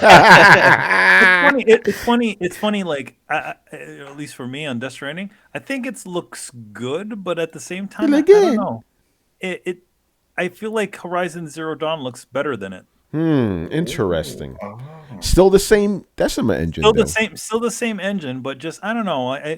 Maybe it's because fucking Death Stranding, everything is under like it's covered cloudy, in black, either covered in black or or it's a like heavy cloud cover. Yeah, it's overcast. Yeah, it's like overcast day. So I like Horizon Zero Dawn looks, but I thought Death Stranding it looked more impressive to me. It looked better. And then, and like Brent was saying, like, oh, you're looking at the background or whatever. That was everywhere in Death Stranding. It's like, yeah, I got to deliver some shit way over there. You just go, Yeah, go into that mountain up there. Okay. Yeah, you could climb that shit. It's crazy, man. All right, let us move on to the next question from Mr. Damien. But before we get to his question, he has a comment. Very interesting comment coming from Damien, but I respect you for this, man. I appreciate it. But I know why you're saying this. Let's just be real. All right, he goes, I have a new level of respect for you guys. Don't get me wrong. I know you guys are more Sony fans, but listening to your previous shows, I am happy to hear you are not willing to just accept Sony's lack of respect for its fans. So, mad respect. Yeah, you like it because we've been shitting on Sony for the last 4 months, you know. But listen, this is shit I've been telling people since day one. The reason we've been harping on Xbox this whole generation is because they've been fucking up this whole generation. Sony's fucking up now, so we're on their ass. We've always said this. If you fuck up, we're coming after that ass. We don't play favorites around here. You know? Yeah, I mean, just because a lot of us own the PlayStation doesn't mean we're going to accept it totally blindly. You know, when they start pulling bullshit, we've called out other bits of bullshit that they've done in the past. Yeah, exactly. And you know, just to reiterate that, with the exception of Manny here, all of us here have every console. And Brian, I'm counting you with Xbox, even though you have a PC, but that counts as far as I'm concerned. We all have every console I came up. We have a PS4, we have Xbox One, I have a Switch here. No favorites. You know, obviously you have a console of choice and shit, but we have everything here. But yeah, Damien, you know, I'm glad you're enjoying the us shitting on Sony, man. Enjoy it, man. All right, so his first question is, he goes, in my opinion, E3 is needed for small sites and content creators like yourselves, he's talking about us, because it gives you the opportunity to meet developers and other people in the industry. But if we allow Jeff Keighley to have his way, he will do things that will benefit himself, and that only means the big sites who can pay him. My question is, if E3 is truly dead and the future is the shows that Jeff Keighley is doing, where you have to pay him major cash to be a part of it, can small and up-and-coming content creators survive or even make it? This is a good fucking question. I could answer one part of this. Yeah, I'm going to give you my insider shit. Go ahead, you go first, man. A lot of these publishers and stuff, they reach out more because they want as many outlets as possible, big or small. They don't care. They see what's going on, but they are willing to share and spread the word because that's all it's about. And if you're willing to listen and talk about their product, they're more than happy to send you whatever because they just want more press out there. So yeah, it sucks because that's one of the pluses, like you mentioned. That is the plus. That was going to be the plus for me going to E3, just doing the meet and greet and talking them and building those connects. You know, but if you can't do it on that front, then you have to do it on the virtual front. And now they seem to be more open to it just because of the landscape. No one's doing anything face to face. So as opposed to where they would say, all right, you know what, we were thinking of doing something like that, but just come by the booth, talk to us, and then we'll do it. Now it's more like, okay, here's the codes. All right, then we'll just deal with it that way. So, yeah, this is something, you know, I've talked about to Manny specifically when we went to the first E3 that was open to the public. I said, yo, if I was here just starting out, I would not get anywhere. That first E3 when it was open to the public. Okay, got to go back. My first E3 of Manny's first E3 was 2013, right? We literally went to any booth we wanted and played any game, no restrictions. They let you in, you played them. Like, hey, you're a journalist, go ahead. You know, because everybody was a journalist. And then afterwards, I would have appointments up. But that first year, that experience I had, you cannot replicate it in 2017 and 2018. It was pretty much how Torrance said, you know, like he's like, make appointments if you have to, but for the most part, you can play everything on the show floor, and he was right. Yeah, I had absolutely no appointments that year. I went and I played a shit ton of games, met a lot of revelers. Just like a lot of other people, we made a lot of good connections at E3, and it helped me along the way. Manny helped you as well. You know, we made a lot of good connections. But, we made a lot of good connections, and we had some really good conversations with folks from the industry. I mean, the one I always remember is with what's his face, Daniel Kaiser. Great guy, super cool guy. Like he's like, yeah, you know, he's like he's like, you know, good luck, guys. You know, the E3 is the place, to kind of grow your, to grow your sites and blah blah blah. And you know, I do, and I have to say, at least for at that point in time, we were, FCFU and Play was doing pretty damn good. E3 really bumped up the site significantly. Yep. We made so much headway, man. We were busting our asses, right? But again, when 2017 happened, it's like, wow, like if this was us starting at the beginning, we wouldn't get it. You even if you had an appointment, it was hard, right? And the reason I'm saying all this is because E3 was already becoming anti-independent journalists to begin with, right? So things were already going down the road, and it's pretty sad. And now it's worse, right? Now it's worse because this Jeff Keighley show, it's purely digital. How are you going to make any connections if it's all digital? You know, I don't really want to jump down to the whole thing of saying, oh, you have to pay him a lot of money to join the show. Maybe you do, maybe you don't. I don't want to go down that road. I'm not going to discount it. I'm not going to verify it, whatever. But yeah, it's a lot harder now, especially with this whole Corona shit going on. If you're an independent journalist, to make it, like, how do you do it? Because that face to face is so important. But I will say this though. Don't worry. If you're an independent journalist, content creator, whatever, and you're listening to this, here's my advice to you, right? Don't worry about E3. Don't worry about the Jeff Keighley show. When things open back up again, go to whatever PAX is near you. Go to whatever, even if it's a small show no one's ever heard of. Get out there, get your name out. You can do it. The main thing is got to be consistent about it. But there are trade shows out there, specifically the PAXs are great because it's still very friendly for not only consumers but for also journalists. So if you can get yourself to a PAX, they have them all over the coast now. They have PAX South, PAX East, PAX West. They got PAXs everywhere. You've got PAX Australia. If you could do that, get yourself to a PAX. E3, if it even comes back, don't even worry about that shit. It is not friendly to independent journalists or content creators anymore. That shit is done. Yeah, like it's because of just the way they sort of tilted it. Now everybody's on the same room at the same time, as opposed to it like being able to have that sort of journalist time with a place, and there's all these sort of separations of whoever can go here or who can there. Yeah. Yeah, I mean, agree with everything that Tony says about this. I mean, you just go out there and do your thing on other shows. And to be honest, a lot of those shows, yeah, they are a lot more friendly to the independent journalists, and they're not playing the walled garden like E3 had started to turn into. Yeah. And what I'm sad to say, Jeff Keighley's thing is.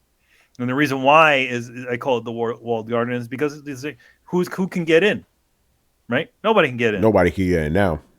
Yeah, you got to look over the wall, or give them their presented version of whatever they're doing. You can't get that much of a unique take off of that.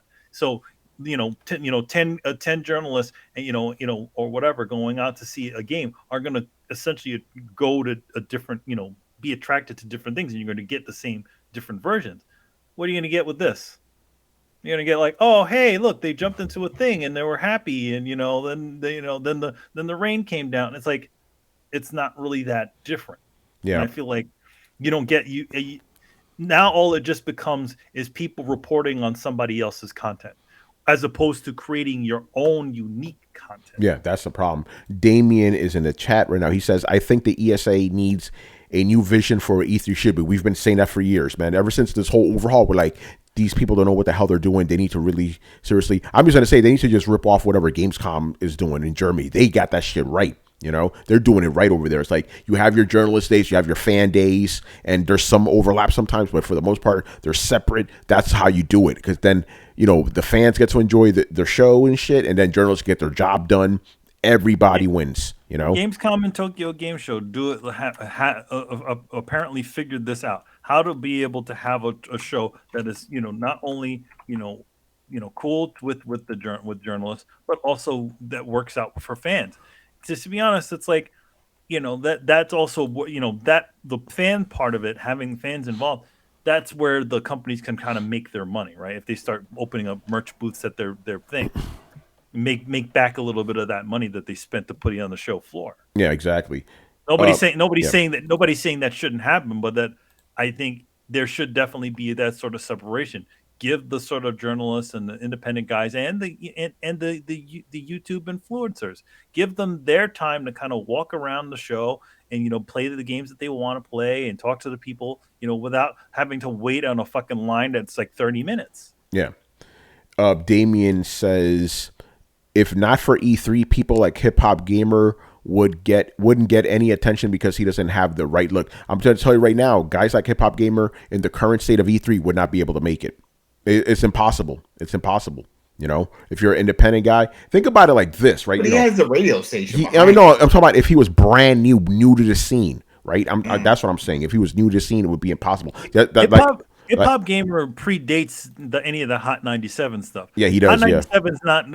No, but the way he made it seem is like they really opened up the door for a lot of other things. Just for him. No, hip hop was already doing his thing. No, before he was doing his thing way before that. Like he was. Him and Torrance. That was that was. Yeah, but well, we had him on the show and he talked about it. It really opened up a lot more doors. No, it opened up shit for him when he got to Hot 97. But the reason he got on Hot 97 is because he was already big. Understand? Yeah, he was doing what he was doing was he's essentially well, not the first influence, but he's one of the first people that was just doing a thing on his own, and then it caught the attention of the whole zeitgeist, right? Yeah.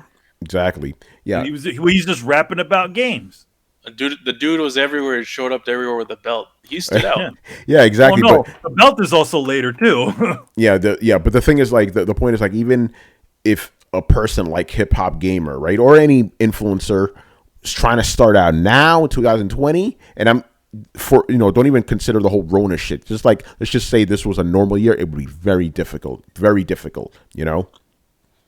It's interesting. By the way, it's kind of now that I'm answering the question, because even though like I am an established journalist now and have been for the past 5 years, I still have that indie mindset and shit, and I still think about those guys, man. Because like, yo, they're where I was back then, and I see how hard it is now, and it's like fucking sucks. And I'm fortunate I came up at the time where those doors or those avenues were still available. Now, like, I'll tell you guys this quick story. Hopefully it's not too rambly, but basically, for the first few years of my gaming, this was even when I was independent. When I first started, people would be like, "Hey, Tony, how do I get into the game industry?" Right? And I would tell them, and I would just basically tell them my journey, because everybody has a different, journey. There's no single story that it fits for everybody. Everybody has a different story. So I told my story, like, hey, listen, I started writing on this blog with my friends, Adam, Chris, and Manny. We started writing this blog. I wrote a bunch of shit. Then,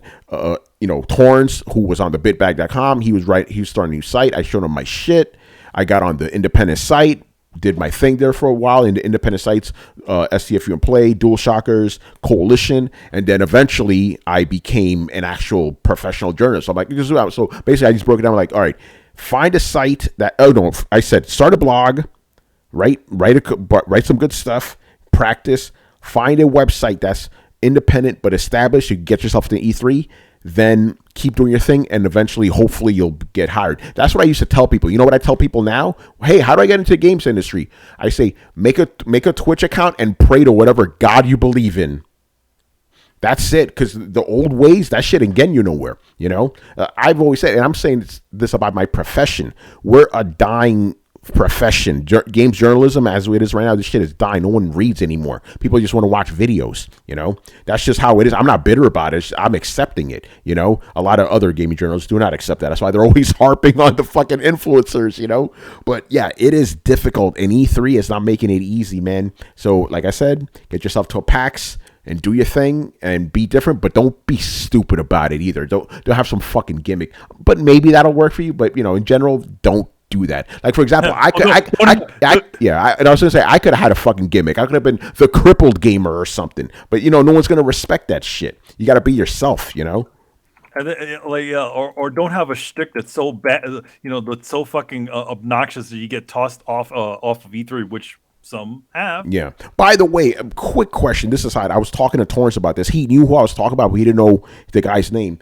Who is that one dude in the industry who goes to events like E3 fucking naked and interviews developers and gets kicked out of E3? I'm not talking about Dr. Disrespect. This is before Dr. Disrespect. Do you guys know who I'm talking about? There was a guy, was a naked guy? Yeah, some naked. No. He would go in fully clothed, and then he would just take his clothes off and shit. Some like skinny, like white dude with an obvious like blonde wig and shit. I think he had like a mustache or something. But it's not Dr. Disrespect. This is before. Like I knew about this guy since the SCFU and Play days. But I'm like, I have his name on the tip of my tongue, but I can't fucking remember. No, not the Mad Rapper. He was a white guy, Anyway, so yeah, that's our advice for E3. It's sad, man. All right, next question. Do I even have this shit set up? No, I do not. Manny, ramble a little bit. Can I ramble? Oh yeah, Carlos, go ahead, ramble, man. A lot of people are going to be ashamed of us. A lot of chanclas are going to be flying our direction because we forgot to mention Happy Mother's Day to all the mothers in the world. And yeah, Kristen, Happy Mother's Day. Yeah, hey, that's true. Actually, Happy soon to be Mother's Yes, Day. hey, there you go. In the belly, it's alive.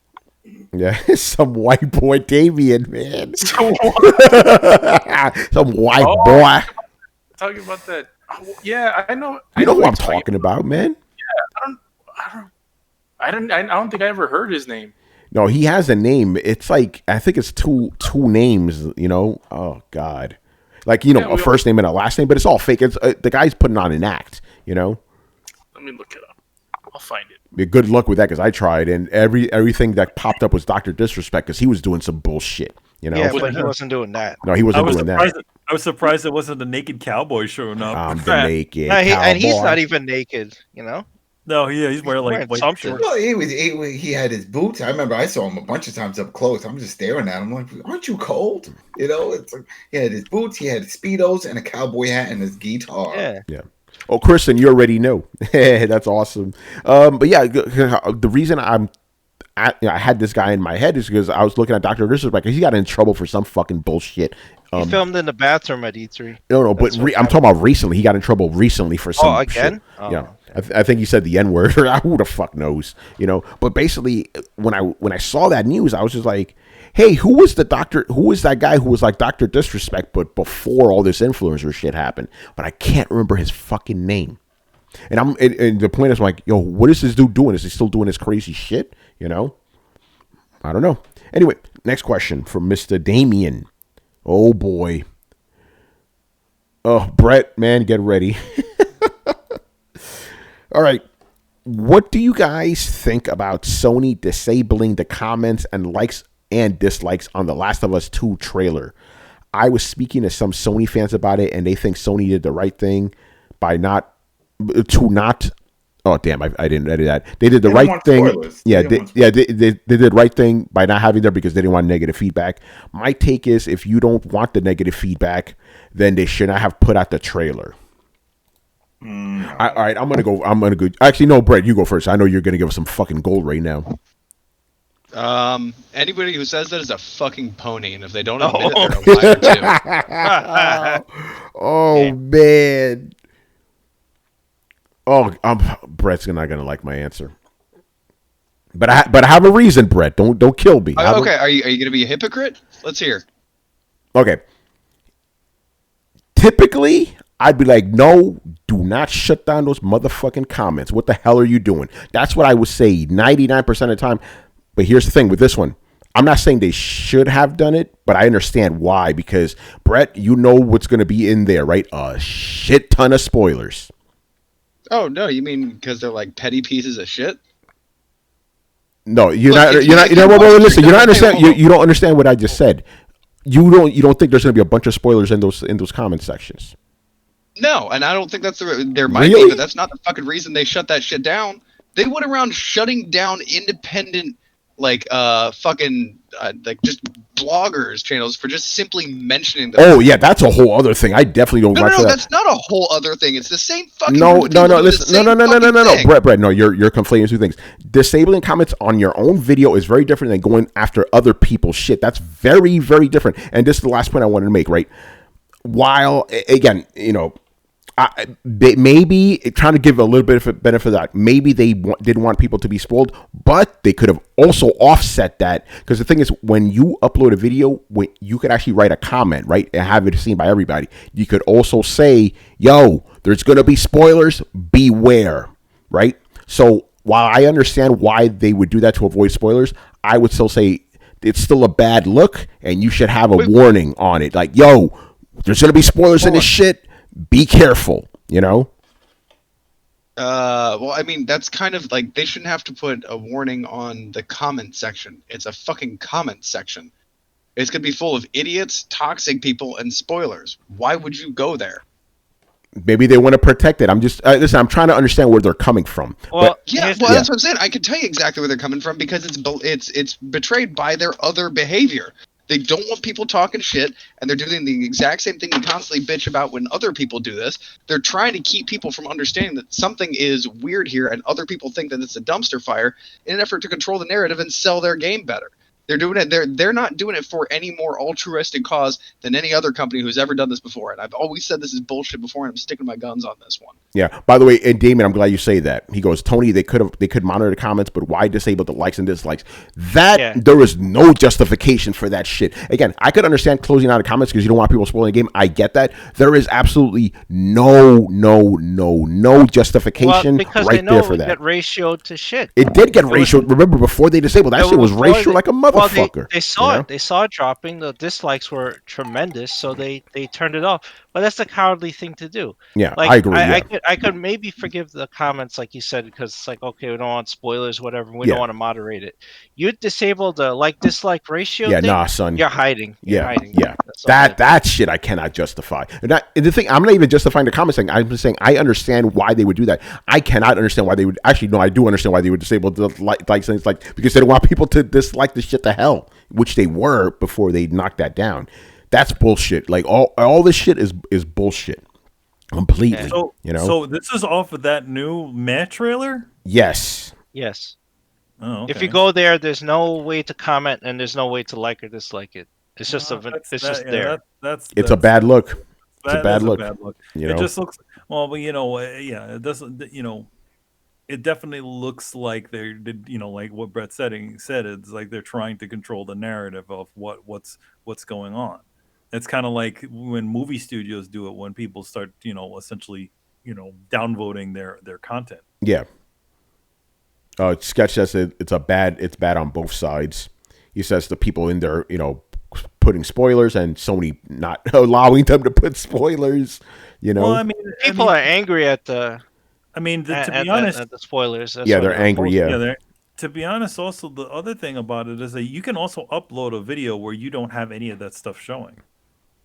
And if they were so sensitive about about any of that stuff, it should have just been done off the bat. Also, I'm glad you say that because you're right. They did it after the fact. That looks bad. Yeah. Yeah, the bad will's already built up. They sent a legal watchdog all over YouTube, start striking out videos. There were guys saying they were just talking about, not even mentioning the spoilers, but just talking about the game, and they would get struck.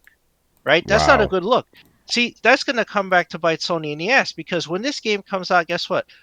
If you do that, then all people are going to talk about is the spoilers. They're not going to talk about the actual game, and they're not going to stream it. If I was a streamer and you struck me down for just, hey, there's some spoilers out there. Wow, that's crazy. I get struck. All right, I'm not going to talk about this game. I'm not going to give Naughty Dog the time of day. I'm not going to give you my money. And the next game you do because of the bad will, I'm not going to give you money for that either. And that's what's going to happen. You just build up all this bad will, and Naughty Dog has no one to blame but themselves for this. And this is how you lose the next generation. If you keep doing this, if you keep acting like children, and if you keep striking down people, especially influencers, and keep silencing them because you don't like what they have to say about your game, and then your game sells like shit, well, guess what? Nobody's going to support your next system because it reflects directly on Sony. Sony's the one who hired these guys, and people know that. Because these guys put Sony right on their homepage. They're called like Muso, whatever. Yeah. They're right on their homepage. Clients, Sony's right on there. Wow. Sony Interactive Entertainment. So you know exactly who sent them out to do that shit. So Sony has no one else to blame. They could point fingers all they want. People know. So they're going to remember that. People are not going to forget. And you can't strike stuff from the internet. It's never going to go away. The spoilers kept erupting. Memes keep erupting. You could strike people for memes. People made more memes. Like that. It's a losing battle. So you wasted money, you wasted goodwill. This game has no goodwill. Naughty Dog might as well like fucking throw in the towel at this point. And I think the only solution they have, I'm going to say this right now. Here's a mic drop. Neil Druckmann should fucking quit. Oh shit! Or Chris, I like where your head is tonight. Yeah, or Sony. Sony's going to look at their next quarter, and I'm going to look very carefully at those financials. And their stock is already dropping because of this bullshit. And the investors there are not going to be happy, and they're going to call for someone to get blamed. And he's right at the top. This is his fucking mess that he made, and he needs to answer for it. No one else. all the crunch, all the thing. He overworked his people. He's fucking patting himself on the back like he's some sort God's gift to gaming and all this shit. The guy should be fired. Oh, damn, Simple as son. that. Tell me how you really feel. By the way, Damien is loving this. He's all skeet in the fucking comments right now, bruh. You know, by the way, Throwdown will never disable our comments. Just saying. You know? Nope. No matter how saucy it gets. Yeah. But it usually doesn't get saucy. People don't talk much in our comments. It's like I don't care, and I my PlayStation's like my main system or whatever. Sony keeps doing this kind of shit, and you keep doing that bad will.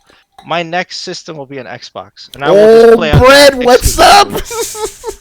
And that's it. I will now. gladly move over there because Microsoft is not fucking people over. All right. If you fuck with people, then I'm not going to support you. Simple as that. Damn. I am Brett, and I endorse these statements. Oh man, yo, Sony, you need to do something, man. Just saying, because this shit is not looking good, man. This is your main fucking game of the year, man, and all this bullshit is happening. They should start talking about Ghost of Tsushima more. Oh shit. Yo, maybe Ghost of Tsushima will be. Oh, hold on.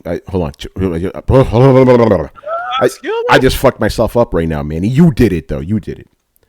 What if this turns out to be the Order 1886 / Bloodborne situation, right? Right. Remember. Okay, for you guys who don't know what I'm talking about, Order 1886 was the game that Sony was promoting the fuck out of, right? This is gonna be our big selling game. We're gonna go fucking crazy with this shit. Now, obviously, the game did sell well because first adopters and all that, but the game pretty much tanked. Everybody hated it, and they were like, "Oh shit, we got Bloodborne. How about Bloodborne? Bloodborne's good, right? You like Bloodborne?" They propped that game up, and that became the darling of that year. Yeah. What if all this shit that's happening with Last of Us gets so bad? They're like, "Hey, by the way, we got this Ghost of Tsushima game. Play that. Yeah, you like samurais, right? You like open worlds. You like Sucker Punch, right? Go over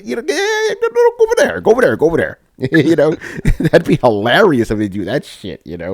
Motherfucker stuttering. You go over there. Oh man, yo, I'll tell you right now. Even though that's not even a surprise. I was never that excited for The Last of Us anyway. But all this shit, even I don't know the spoilers, obviously, but even this shit is like, it doesn't taste very good. It doesn't even good taste in your mouth. I don't like when it seems like a company doesn't have is going to try to backtrack and not have faith in their product.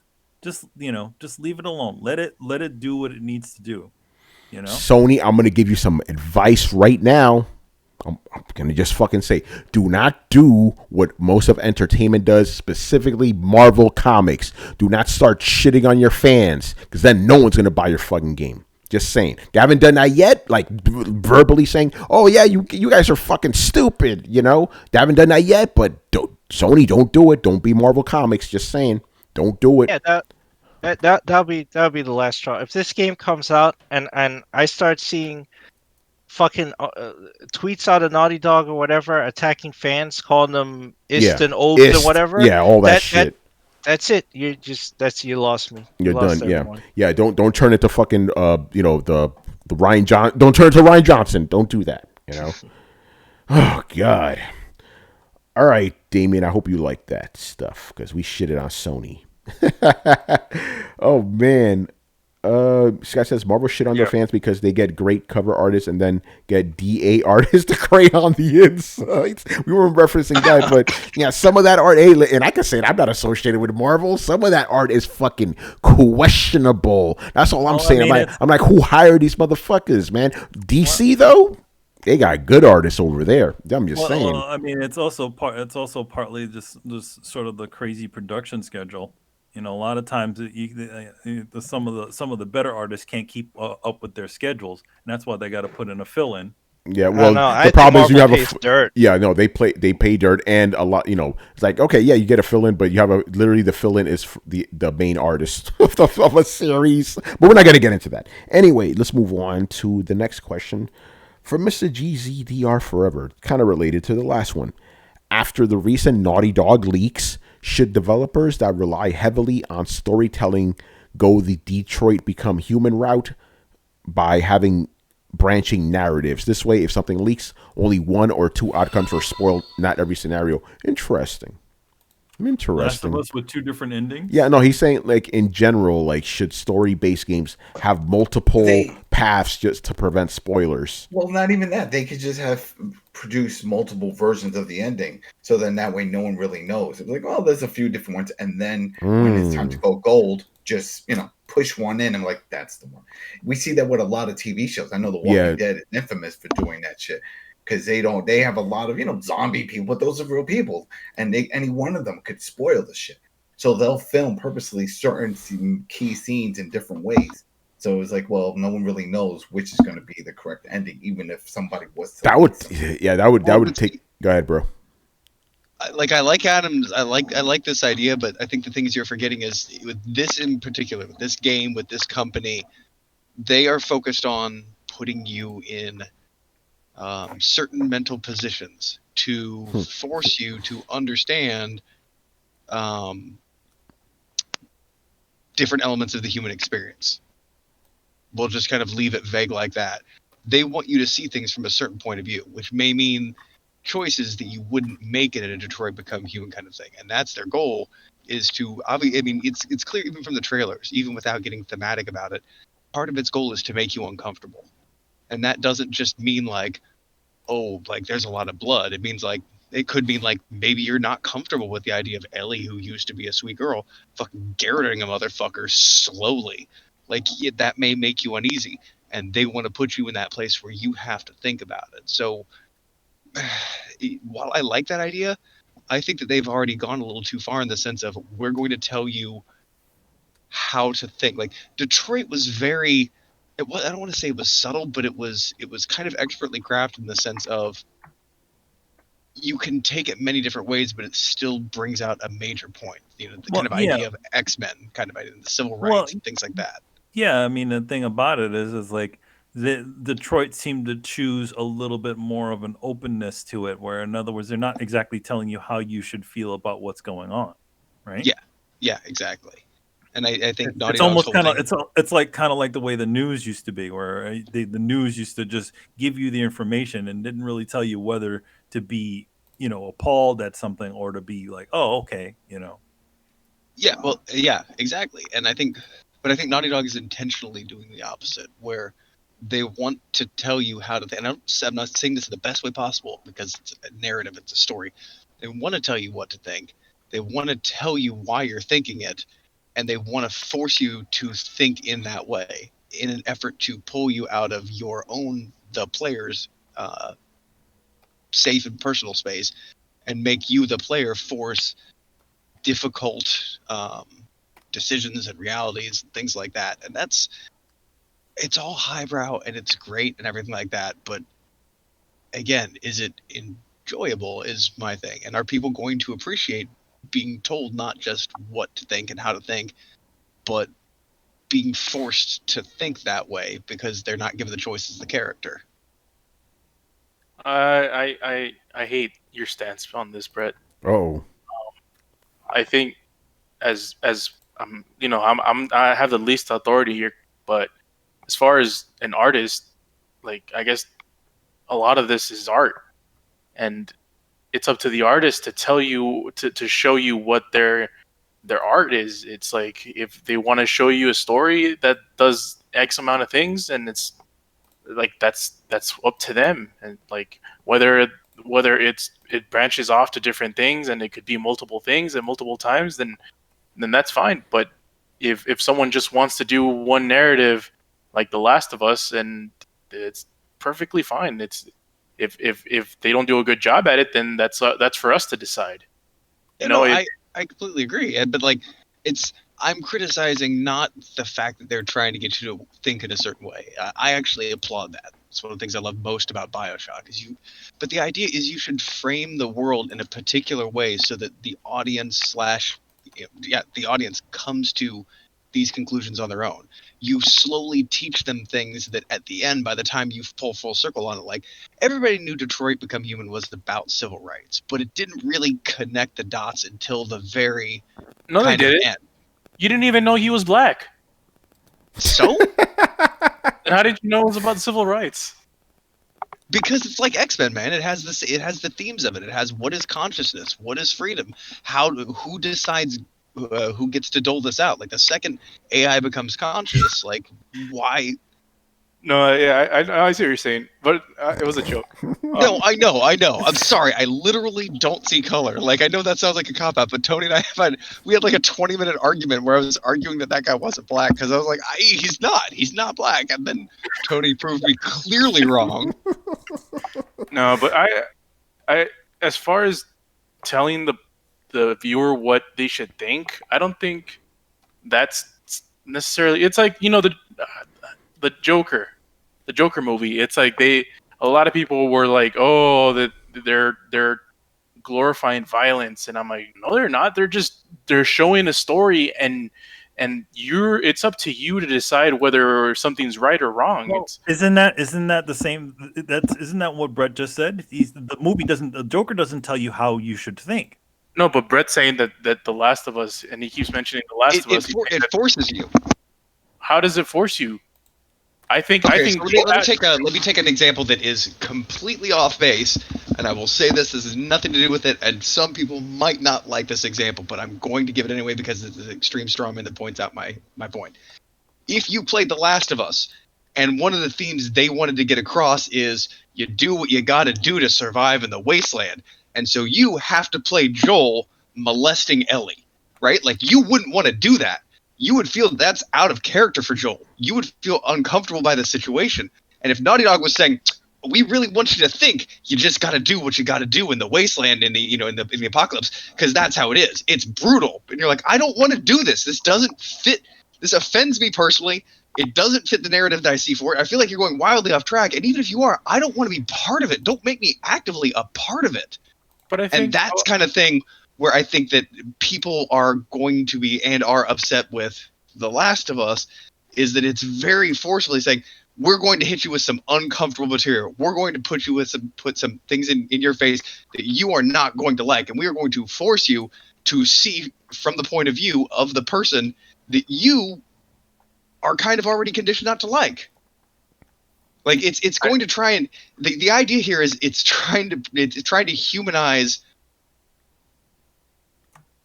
bad behavior. It's trying to humanize murder and revenge and put you in the place of all these things. Humans do kill. It's like it's not it doesn't make it right or wrong. It's just that's life. But I mean, I think most of Ellie's a fucking serial killer in this. Yeah, but I don't know if I want to play a serial killer. But I think most of us in this room at least come out. We all played the game. I think most of us come out saying that these are bad people. I don't think any of us start thinking, "Oh, these are models."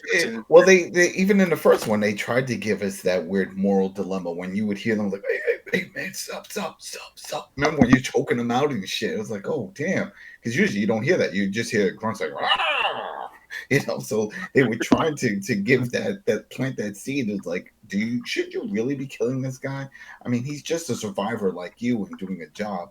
I was like, but G.I. Joes kill Cobra guys all the time. They were hired goons, don't matter. They have to die.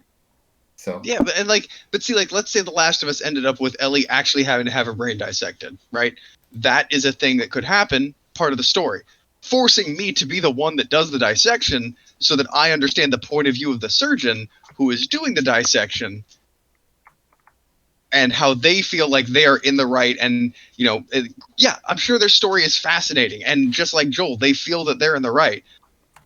So you can tell me that story, but don't make me part of it. Don't make me an accomplice to it. At least that's where I stand. You're just complaining that someone is doing something that they want you to play. It's like no one's forcing you to think that way. It's just if you get to the point, like for example, the whole no Russian scene. I don't know if you know what scene that is on Call of Duty. Like they don't you don't have to shoot everyone. But if the game ever forced you to do it, and you're like, "Nah, this is bad," then you should just stop playing the game. Mm-hmm. I think that's just how it should be. Yeah, that's why I'm not going to start. You're not gonna. You already beat the game, didn't you? He's talking about the next one, man. Oh, we're not. We're talking about the first one. What? We're talking about Last of Us. What? Yeah, but I thought you were talking about the second one because the first one it didn't really matter; they were all bad people. But now that they have already said that, oh, she's out for revenge. I mean, not everybody's to blame. I'm sure there's going to be some innocent people like, yo, I work for the company. Oh my god, what's with the knife? And it's going to be shit that goes down. So, I think what Brett wants them to do is the equivalent of Naughty Dog turning off the comment section. To be honest.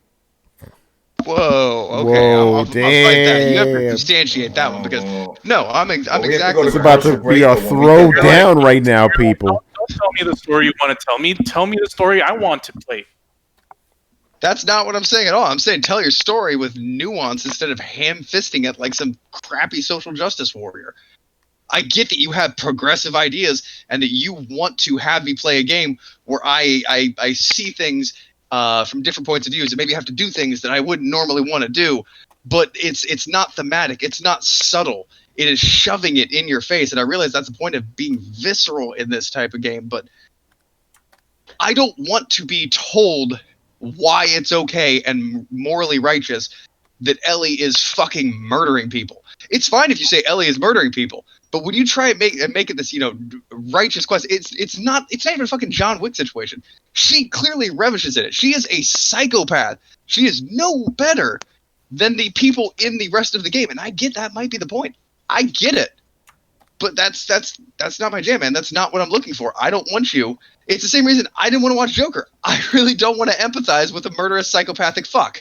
I just really don't. It's not for me. And that's what the market should do, is just don't play it. Don't tell, like, you shouldn't be like, you shouldn't do this. Like the way you tell a company not to do something, or that you're not satisfied with what they're doing, is just by not giving them your money. And that's how the market dictates, entertainment. That's exactly what I'm doing. And I'm going to speak with my wallet. That's it. Again, I look, man, my hands are kind of tied here because, like Brian, I have read the spoilers, and I don't want. But you were never going to give this game a chance, anyways. You didn't like the first one. It was boring, but I thought it had potential. But why did you read the spoilers of a game you were thinking about playing? Do you really want me to answer that?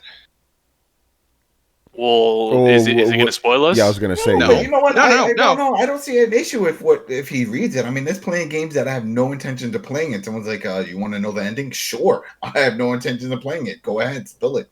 So I don't see an issue with that. I became more concerned with them touting how progressive it was that Ellie was kissing a girl, more than like how they were focusing more on that than like, I don't know, the rest of the game. And having seen several things like that, where it just seemed like it was a big old soapbox with very little substance, I became kind of concerned. I, at that point, read the spoilers and came to a decision. Simple as that, man. Like, I read the spoilers because I was already afraid of all the shit that we're talking about right now, of all the shit that we've discussed and all the shit you guys are seeing that's making you nervous. That's why I read the spoilers. Carlos, what do you say? No, I mean, if he wants to do that, it's fine. But I think you didn't like the first game, and you didn't like the trailer for the second one, so you weren't going to play it anyways. That's just how I see it. I didn't like the ending of the first game, man. I didn't like the ending. But didn't you say the whole game was boring? Kinda. I'm not a huge fan of that. Look, I'm not a huge fan of that artificial scarcity, and that's a lot of what it was the hinge of that. Like, yeah, it had Uncharted's gunplay. It had environmental effects. It had kind of a cool storyline and a neat world. Trust me, if there's anybody here that loves zombie stuff, it's this fucking guy. So, like, yeah, it wasn't bad. I was really kind of meh about the way that it ended because, again, like, I disagreed with them saying, oh, this is the right thing to do. Paternal love conquers all, and I'm going to go out this way, blah, blah, blah, blah, blah. And I'm like, whoa, like, so Like, you couldn't have done, like, I don't know, an optional ending, or, you know, I'm not saying that you just let her get her brain fucking dissected, but for Christ's sake, do you have to doom humanity through an emotional decision? That just seems like a weird ending. But sure, okay. I didn't appreciate the ending, but the rest of it was all right. And then it just made it. I don't see a great story here so far from what we have seen. Okay, I get it. You go, you fall in love with somebody, a group of people comes in and does some harm to them, captures them or fucking kills them or something like that, and you just go in and run and just murder everybody. And like, it is a thing that's happened before. I get it. I think the difference is this game really does focus on the brutality of the act. It's really trying to drive that home. These aren't nameless, like, you know, faces or just a fucking number. This isn't Red Dead where you just, you know, shoot somebody from 5 feet away and, you know, watch them drop down and hope they do some gold. Like, this gets up in personal, man. Like stabbing them in the neck repeatedly and an unnecessary amount of times with a homemade shiv. It's just, it's different. It's more of a manhunt type vibe. And like, of course, like, I didn't root, I didn't root for the, protagonist in Manhunt. I thought the whole thing was stupid. Yeah, it's like a Saw thing. Like, man, just start breaking shit until somebody comes out to stop you, and then fucking kill that guy,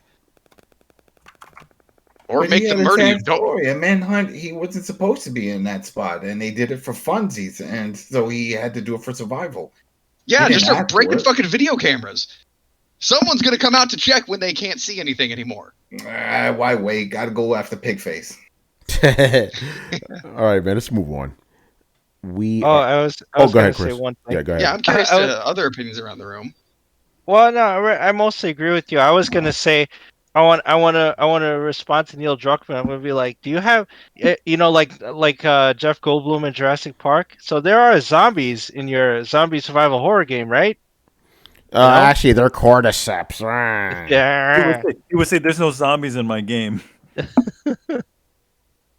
Or clickers or whatever. Well, if it's just movie, actually they're not quite zombies, as you know them per se.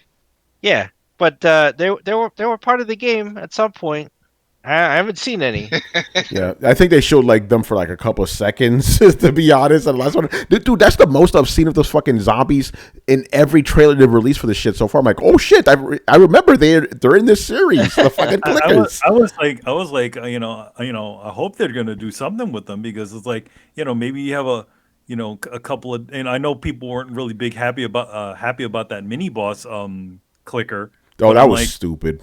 But I'm like, come on, give. Not everybody should have the same, essentially, you know, rose mutation as others. Maybe some are a little more mutated. Yeah, no, some of them just become big hulking monsters instead. Yeah, you gotta put the freaking the tank in the game, and then you have to have the boss room.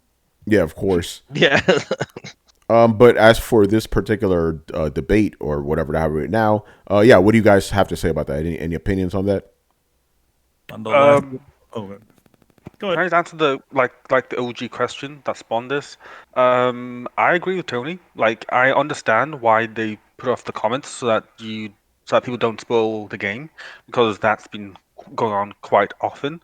However, they are pretty damn dumb for doing the dislikes and likes, because there's no information there that can spoil the game, apart from people just don't like this, which is fine. People should not be allowed to like things. It's you know what it is. It's also a sort of marketing thing. Oh, it's a control thing. It's definitely. By the way, Brian, what the hell's going on? We're agreeing on video game stuff now. This is very odd. And that's not the OG question. No, listen, I'm talking to Brian right now. Shut up, Brian. What's up with that? Man? It's like one of those things, Tony. It's like, I think it's like those 2 times in the year when we just do like agree with stuff. You know, it just happens. You know, it's weird. Video games, I should say, because remember, politically, we agree 100% on shit. You know, man. Video game wise, it just happens. Yeah, it's like a broken clock, right? Twice a year. Exactly. Again, it makes perfect sense. Like, they do it so that people don't spoil the game, because again, that's been going on quite rapidly. I understand that. I don't like that, but I understand that. And the ratio of the likes and dislikes, that's retarded. There's no excuse for that. But as Manny said, it's a marketing thing. Again, Mhm. I'm not saying that they are right for that, but I'm saying that they should not have done that. And also, if you look at the other trailers on other websites like GameStop or IGN, which had likes and dislikes on, they are pretty much half and half. Half like it, half hate it, which is what I expected. So hence, they haven't really gone around it. They just stopped it at the main spot. Everywhere else, you can see the impact of it. And to answer Rhett's Carlos discussion thing, I never had a hat in the race. Personally, I think that if Joel had done the right thing, yes, I think Joel done the wrong thing. If he had done the right thing and for the greater good, then the whole second game would potentially not exist.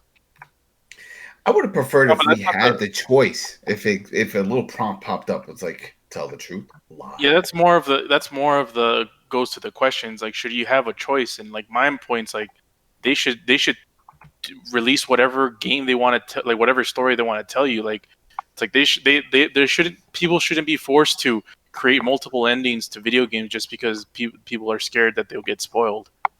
Like, that's my whole thing. Hmm. That's why, like, regardless of what The Last of Us is, like, it's not my favorite game. So it's like I couldn't care less about people shitting on it. So like, it's like, Hey, Brian, you heard that shit, right? He got it right, man.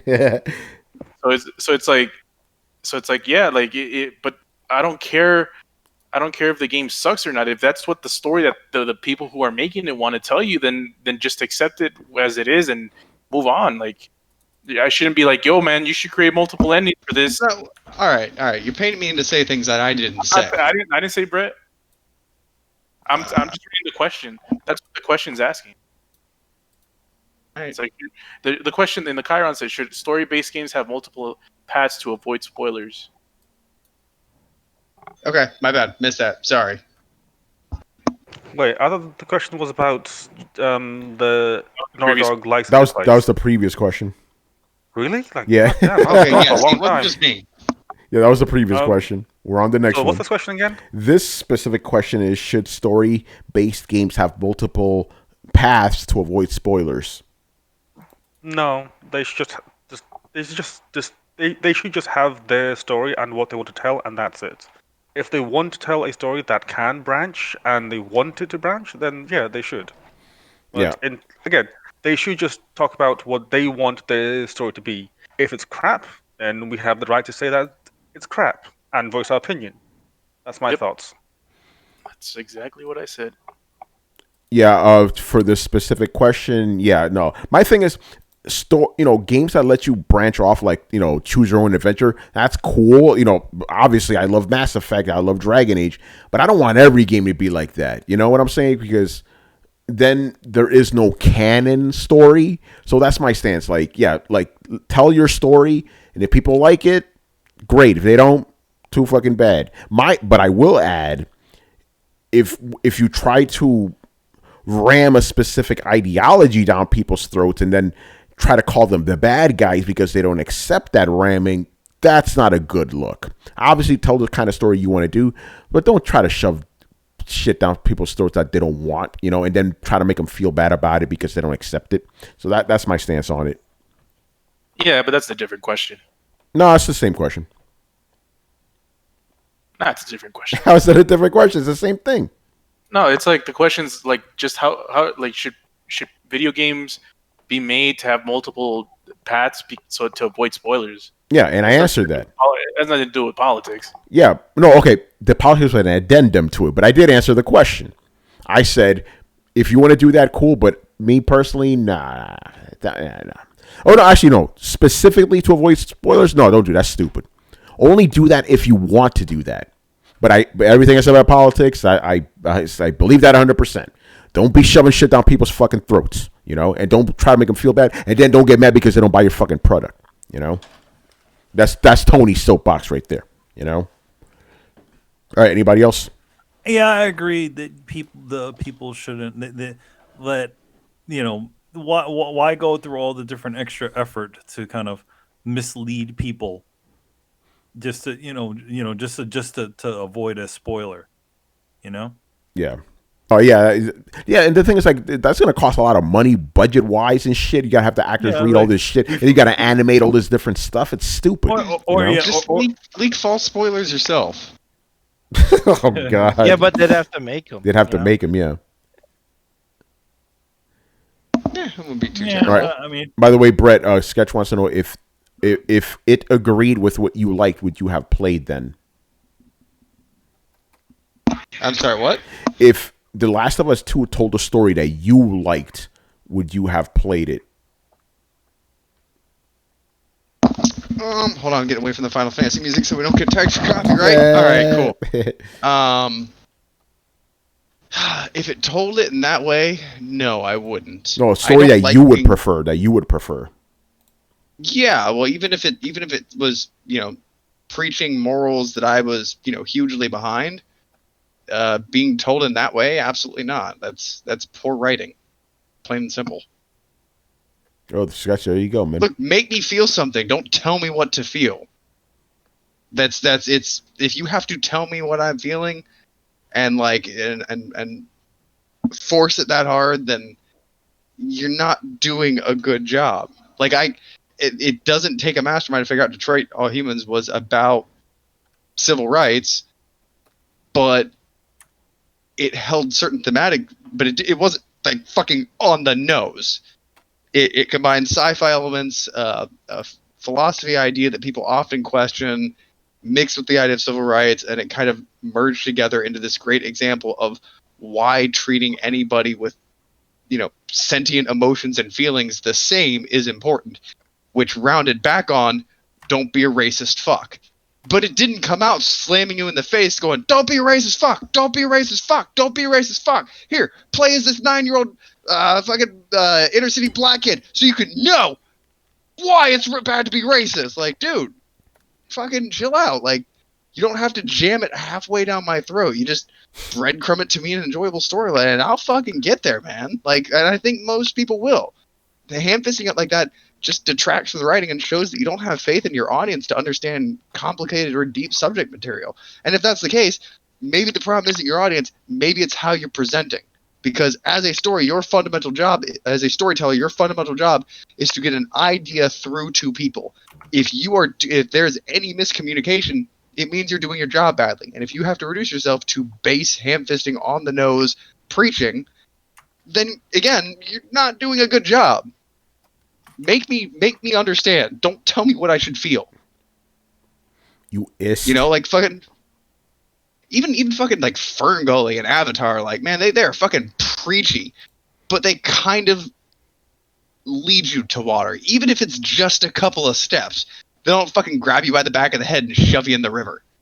And that's the kind of shit I hate. Like, and maybe it's me just being personally offended that the storyteller doesn't think that I have enough intellect to fucking decipher the very complicated story that they've set forward. Like, oh my god, it's got a plot. I mean, it doesn't have a subplot or any real conflict, story arc, character development, or anything like that. But that's okay. We'll just say, like, they beat up a bunch of Nazis, and so therefore they're cool and not a two-dimensional character. No, bro, ain't gonna work with me. Fucking, like, I'm not falling for the cheap tricks. And maybe that's just how I view it, but I mean, we've all played. Look at Marvel comic books. It's a perfect fucking example. Like Snowflake and Safe Space. Do you really want to read about that shit? No, and I can not read about it all I want, but I can also bitch about why I'm not going to read it. Like, can you get more on the nose? Can you get more telling people what to think? No, you can't. I mean, fucking, the X-Men was built off of a beautiful idea that taught kids about civil rights before they even understood what civil rights were. That's beautiful. That is a good idea for a story. Allegory, thematics. You don't have to say the thing that is exactly going on. If you would explain why Nazis are bad, you don't have to have actual Nazis. You make a story about a two-tiered society. Some are fucking genetically altered because it's a sci-fi thing, and they live on a giant plate in the sky, and then like the other people live in like the trash heaps below. I know it's been fucking done before, but it's the same goddamn idea. You don't have to be like, and there's people that are almost like Nazis, and they were like KKK hoods, and they drive around in Jeeps. They're like, dude, like, come on, a little close. It's on the nose, man. It's lazy. It is just projecting the people that you dislike into a violent-based fantasy so that you can murder the people whose opinions you disagree with. It's just cheap. It's lowbrow. It's fucking pedantic. I hate to sound like an art snob, but it's just bad art. It plays the lowest common denominator. All right, on that happy note, let us move on to the next question. All right, this is from... Who is this from? All right, Axel Wolf. Okay, a next-gen upgrade is not always just a graphical upgrade. I bought Wolfenstein on 360 before I had Xbox One, and it was trash. Enemies and objects would instantly disappear after they die or get destroyed. There were also fewer enemies in areas. After I got the Xbox One version, it was a night and day difference. So if next gen is offering that upgrade to me for free, then let Microsoft shout it from the rooftops. My question for you guys is, when Sony announces their version of smart delivery for PS5, will they have a fancy name for it as well? And will they be pushing it too? So he basically wants to know, will Sony have its own version of smart delivery? And will they... They might have a pretty sticker to stick on the front of the box, just like Xbox. Yeah, I know what it's not going to be called. If they don't, they get poo-pooed on. Yeah, I agree. Yeah, I know what it's not going to be called. What? The remastering engine. Oh man, Adam, you talked about this before. It's like, if they don't do this, Microsoft laid down the gauntlet. Yeah. Sony doesn't do this, it's gonna look bad, bro. This puts them in the same situation of what we saw with the whole cross-platform play and all that shit. Yeah. Like, oh, look, we're doing it. It's not just for phones; it's for consoles too. Are you gonna do it? All right. You gonna do it, suckers? Peeping through the window. So let's see. Sony's gonna have no choice. They're gonna look really fucking stupid if they don't do it. Yeah. Mm-hmm. I don't think there's anything more to add to that. So let's move on to the next question. And this one is from Matt Wheaton. What's going on, brother? Haven't seen that name in a while. So he goes, what would be your favorite video game westerns, like Red Dead and shit? So yeah, he means what are some other western games that you like that are not Red Dead Redemption? Gun. And mind you, the western doesn't have to be a western in the old west. It could also be a sci-fi setting too. Just throw that out there. Gun. All right, there you go. Guns up there. I got two. Call of Juarez. Yeah, I was playing that recently. Yeah, it's on the Switch. It's on the Switch. It's awesome. And I think the reason he said sci-fi is because there's an Abe's Odyssey game that was like a western. Well, Stranger's Wrath. Stranger's Wrath. Yeah, that's basically a western. That was good. Yeah, it was a good one. But it's not Gun. Gun was it was good, except like the world was empty. In fact, that was another game I had to double dip in, because that was on Xbox and then it was on Xbox 360 during that same type of window, and I already had that. And then it got prettier. Remember? Yeah, it got prettier. Man, you just say it. What? Red Dead Revolver. Yeah, I mean, I would say that is probably one of my favorite Western games. But then again, isn't that like cheating because Red Dead Redemption? No, yeah. Listen, Red Dead Revolver, different kind of thing. And it was Capcom, right? Originally, yeah, it was originally Capcom, but even that game was more arcadey than the game that actually came out. Yeah, but I mean, I have to say that Red Dead, it's very sort of light, that's what I sort of liked about it. It's kind of like it took all those sort of spaghetti Western sort of tropes and sort of tossed them all together. It was a fun game, and you got to play a bunch of different characters with different abilities. GCDR says Mad Dog McCree. Mad Dog McCree, that's a fun one. It was all right. It was good. It's like a CD, right? Yeah, it's like a CD. Or whatever thing that played a disc. Yeah, it was on like everything. Yeah, I think that was also on the Philips. Yeah, it was on. It on CDI, it looked the best on Philips, and it was also on 3DO. In fact, they re-released it too. I think you're right about that. Yeah, there's two of them. There's Mad Dog McCree 2. Mm-hmm. Yeah, I never liked Western video games because I was never really into Westerns until Red Dead Redemption, you know? And then that made you go watch those movies. Yes, and then Manny was like, hey, why don't you check out The Good, the Bad, and the Ugly? I saw him like, that movie is fucking dope, you know? Then Fistful of Dollars. So I saw all that, the whole $2 trilogy. more. Yeah, I saw that. I saw a bunch more Westerns after that. And I finally understood why people like John Wayne. He's the fucking man. Just Have you seen Tombstone? that swagger. I need to watch that, but because I'm even though I skipped around a little bit, I'm trying to go in a chronological order, like decades and shit. So I want to watch a few more Clint Eastwood Westerns, and then I want to go to Tombstone because I kind of feel that movie is like the epilogue of his journey. You know what I'm saying? That is one of the best Oh, ones. Carlos, I definitely plan to watch that one for sure. You know. Yeah, you have to mention the original Western game. Fucking oh my The god, Oregon Trail. Oregon Trail. I thought you were talking about the other one, man. The one where you have sex with the tied up Indian chick. You know. Oh, Custer's Revenge. Custer's Revenge. I will mention I did enjoy there was a shooter on Super Nintendo, Wild Guns. Wild Guns. I remember that. Yeah, that's a good one. That was a Western theme game. And the one that they re-released on PlayStation and pretty recently wasn't Wild Guns. It was what was that game? Totally forgot what the name of that was. Did they re-release? Konami had one too. Sunset Riders. Yeah, that's the one that everybody really wants to get out. That one's valuable. I remember classic game shows. This one is a little bit of a cheat. You know which? Okay, it's not a Western game. It was a Western level. Bury My Heart at Wounded Knee. Remember that from Ninja Turtles? Ninja Turtles. Oh, man. All right. Any other Western games? As in the Pow Pow Pew Pew version? Not the... You said Wild Gunman, right? Did we say Wild Gunman? Well, we said it now.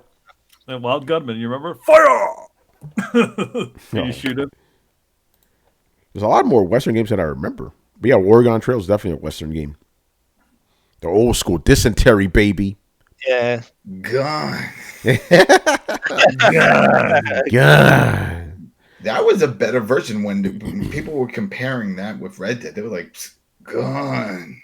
I like the simpler, and then again, also Gun was also a first person shooter. It wasn't first person. It was third person. It was like a you would take cover and stuff. It was like Juarez. Juarez was the one. Call of Juarez is first person. That's first person. Juarez. All right, man. Let's move on. We are up to another one from Mr. Axel Wolf. Xbox has had a horrible time naming their consoles. I personally like that they are trying to clean the slate with just calling them Xbox Series blank. So my question is, what would you guys have named the new Xbox console? Beowulf. Beowulf? That sounds like a code name for some game or a movie. It sounds like a movie. It's the old book. It's the old story. Remember Beowulf? I saw that in 3D. Remember? I think somebody was fucking with me. I didn't go alone. Beowulf? Yeah. Beowulf. Beowulf. Well, you said Beowulf. Yes, Beowulf. Beowulf. It's my Brooklyn niece. It's Beowulf. Beowulf. I would have called it the Xbox 720. Yeah, I would have went like with the numbers. Like, I don't know. Microsoft just has this weird sort of confusing way of naming their stuff. Everything they have. Look at Office, Windows. They can't name anything consistent. Yeah, Microsoft in general can't name shit. You know, so I would have called it Xbox Next. I thought that was a nice name. Oh, that would have been good. Mm-hmm. Next box. That's what I would have called it. Or just start. Or you know what? Start now to stop being confusing. Call it the Xbox 4. Oh yeah, they can do that. Yeah, I'm gonna go with Next Box. That's what I would call it. Or Dingo Warrior. Like get rid of that whole X shit. Then the issue is, what do you call the box after that? The next box? Oh shit, that's a good point. You call it the Xbox Beyond. Oh, no, Brian, we don't have to worry about that because this is going to be the last Microsoft console anyway. This is it. xCloud is it. It's PC all the way. That's it. So yeah, the next box. Because we got to get rid of the Xbox, the whole moniker. Yeah. Every time I hear like Xbox, I think about like dudes drinking Mountain Dews and fucking eat Doritos and shit, you know? Extreme, you know, that type of shit. All right, any other names? The dude box. The bro box. I'm with, I think Chris mentioned it. It's like, just since it's going to be we're talking about the next one or this one? What would you have called it? Yeah, the Xbox Series X. What would you have called it instead? Yeah, I would just do the fourth. Xbox 4. Xbox 4. But then the thing is like, yo, man, the PlayStation 5 is better because it has a higher number. Mm-hmm. Mm-hmm. I honestly believe that's why they called it Xbox 360, because if they called it Xbox 2 against the PS3, they'd be like, what the fuck, man? 2? Yeah, I think that. I just think it should be some sort of, you know. But by that thinking, why they call this one the Xbox One? Because all you need is one box. Yeah, that was Chris. It's not the number one. It's the You just need this one device under your TV. That was just something. Yeah, we saw how that played out. Yeah, it didn't work out so good. You know. Everybody got confused. Wait, what was the original? What was the first Xbox? Like, yo, man, that's the shit I've been calling it for 15 years. the code name for the Xbox One, right? Wasn't it a Durango, or was that the 360? One of them was called. No, Durango. the code name was Beowulf. No, that's what I want to get. That's what I want to give it. But damn, Durango. No way. Durango as a name. But your mom calls everything Nintendo. That is don't true. Worry about it. What's your first Xbox? It's Nintendo. It's a Nintendo. Turn off your Nintendo.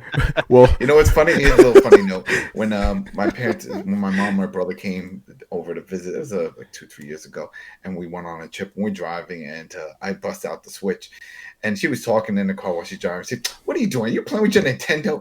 And I was like, yeah. There you go. You did it. Dang, dang, dang. Finally. You're always throwing that shit in my face. And actually, I am playing a Nintendo device.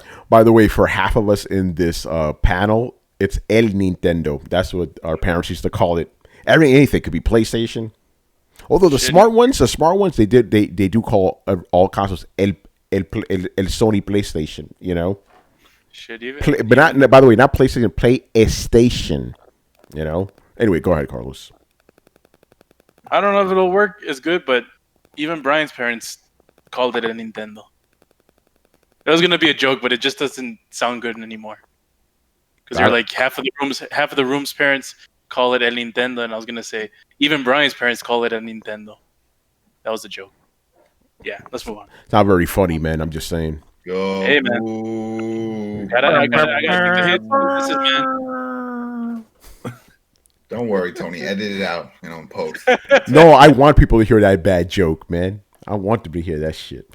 All right, let's move on here. But don't worry, Carlos, you can still save yourself. We got one more question, man. Drop the mic, son. Drop the mic. All right, the last question of the night is from another one from GZDR, man.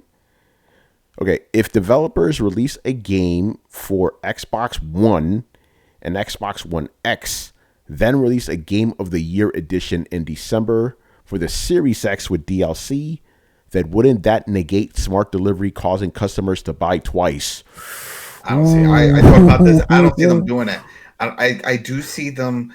Adam. The question is not will they do this. The question is if they do that, wouldn't that be negating the whole point of smart delivery? Well, no, because you still don't have to buy the whole game, but you will have to buy DLC. But I still think if you buy the DLC, the way they're going to have it do it, it'll still work on either one. So let's say if you have the Xbox One, you had the game, you still haven't bought a Series X version, there's DLC. I'm assuming that DLC will work on both. That would suck if they say, oh, well, it's only on the Series X. Then, yeah, it's fucked up. I don't think they're going to go down that road because, like you said, that would negate the whole thing. It's like, fuck, that's not how you pitch this shit. So I think but the issue is this going to be long-term for the lifespan of both consoles, or is it just, like in fine print, this is only for the first year of the launch? Yeah. And thank you, GZR, for subscribing again, man. Here's the thing. The whole smart delivery thing, I think, I'm glad you bring it up because not a lot of people talk about that. I think smart delivery is only going to be really a viable thing for the first 2 or 3 years until they stop making last-gen games. Then no more smart delivery. But by the way, continue the X. I should say no more smart delivery in the sense that it'll play games from a previous generation. You're still going to have smart delivery with regards to PCs and shit like that. You know what I'm saying? So you still have that, but it's Play Anywhere. By the way, I love how. Let's just be real here. It's Play Anywhere by a different name. You know. But the thing is, it doesn't apply to third parties for the Xbox PC. It's only whoever wants to participate. That's the catch with that. This is different. Not everybody can do that. So first party, yes, it's the same thing. But when it comes to the third party, it is not. You know, what you get on your Xbox, you can't just play on your PC. Yeah. It's all no rules pasta. Yeah, that's why this is a big deal when it comes to the third party support. It's like, oh wow, you guys are also offering to do this. Like, yeah, for now. Yeah, like you're right. Like we got Assassin's Creed Valhalla, that's gonna have it, but and Madden's gonna have it, but there's an asterisk on that bitch. Yeah, you know. At least with EA, that's a serious but. That time window. All the other ones, Ubisoft didn't say it's a time window. They're like, yeah, this shit's just happening. And that Drive shit. Dirt. Fucking Dirt. It's the same thing. It was like, what's just gonna happen? So. There was a few other third parties that jumped in. But yeah, to answer the question, yes, it would negate it, but I don't think they're going to do that. I agree with Adam. They're just going to be like, hey, you bought the game, here's DLC, check it out. You know, I think the DLC, I'm going to assume that's going to be smart delivery too. That'd be fucked up, right? If that's what I'm saying. That would kill the whole thing. That would destroy the whole reason behind it. It's like, well, wait, why? You said this is the same thing. I can carry over. That's separate. Yeah. No. Now you're forcing me. You're putting me in that awkward position. No. The whole point of doing this is to not force you, to make you feel like, hey, no rush right now. You don't have the money for everything. Keep playing this game. Get that. It'll just do a nice big upgrade. But you do have to buy this nice proprietary hard drive because this shit is fucking big. You know, all the DLC you get big. You know, it's going to be something like that because what was it? These games are supposed to be over 100 gigs. Supposed to be massive. Yeah, they're going to be huge. Next gen is going to be ridiculous. Yeah, it's going to be nuts. That's why I laughed when I heard both of them were talking about 1 terabyte SSD. That's nothing. Peanuts. 800 gigs for PlayStation. Yeah, that's peanuts. Come on now. That's like not going to do shit. These games are going to be massive. Yo, I just realized something. Like, because I'm watching X-Men vs. Street Fighter behind you. This is the first time I'm actually reading the shit that's going on there because I always played the Japanese version on Saturn and it was all Japanese fucking words and shit. The X-Men showed up and they said, what the hell's happening here? And it was like, this is a real tournament. You won in and they fuck it, why not? And then poof, they blow out. I could actually understand the endings in that fucking game. That shit is crazy. Anyway, we are done for the night, people. So thank you for watching and listening. Leave us your questions in the Throwdown Discord server. We'll answer them on next week's show. Subscribe to Throwdown on SoundCloud, iTunes, and YouTube. Follow us on Twitch, Twitter, and Facebook at Throwdown Show. Oh, hold on. Marketer is now following on Twitch. Thank you, sir. Anyway, thanks a lot. Links to everything is down below. Once again, our show is Tony Polanco, and tonight I was joined by Emilio Lopez. See you later, guys. Chris Seeley. Hey, take care, everyone. Carlos Romero. Peace out. Adam Vale. Money in the Bank was crazy. Rey Mysterio got thrown off a building. What? He's dead. Brett Murdoch. It's real, people. And, of course, Brian Manjoma. See, the real shocker of Last of Us 2 is when they get invited to check out this new park where dinosaurs exist.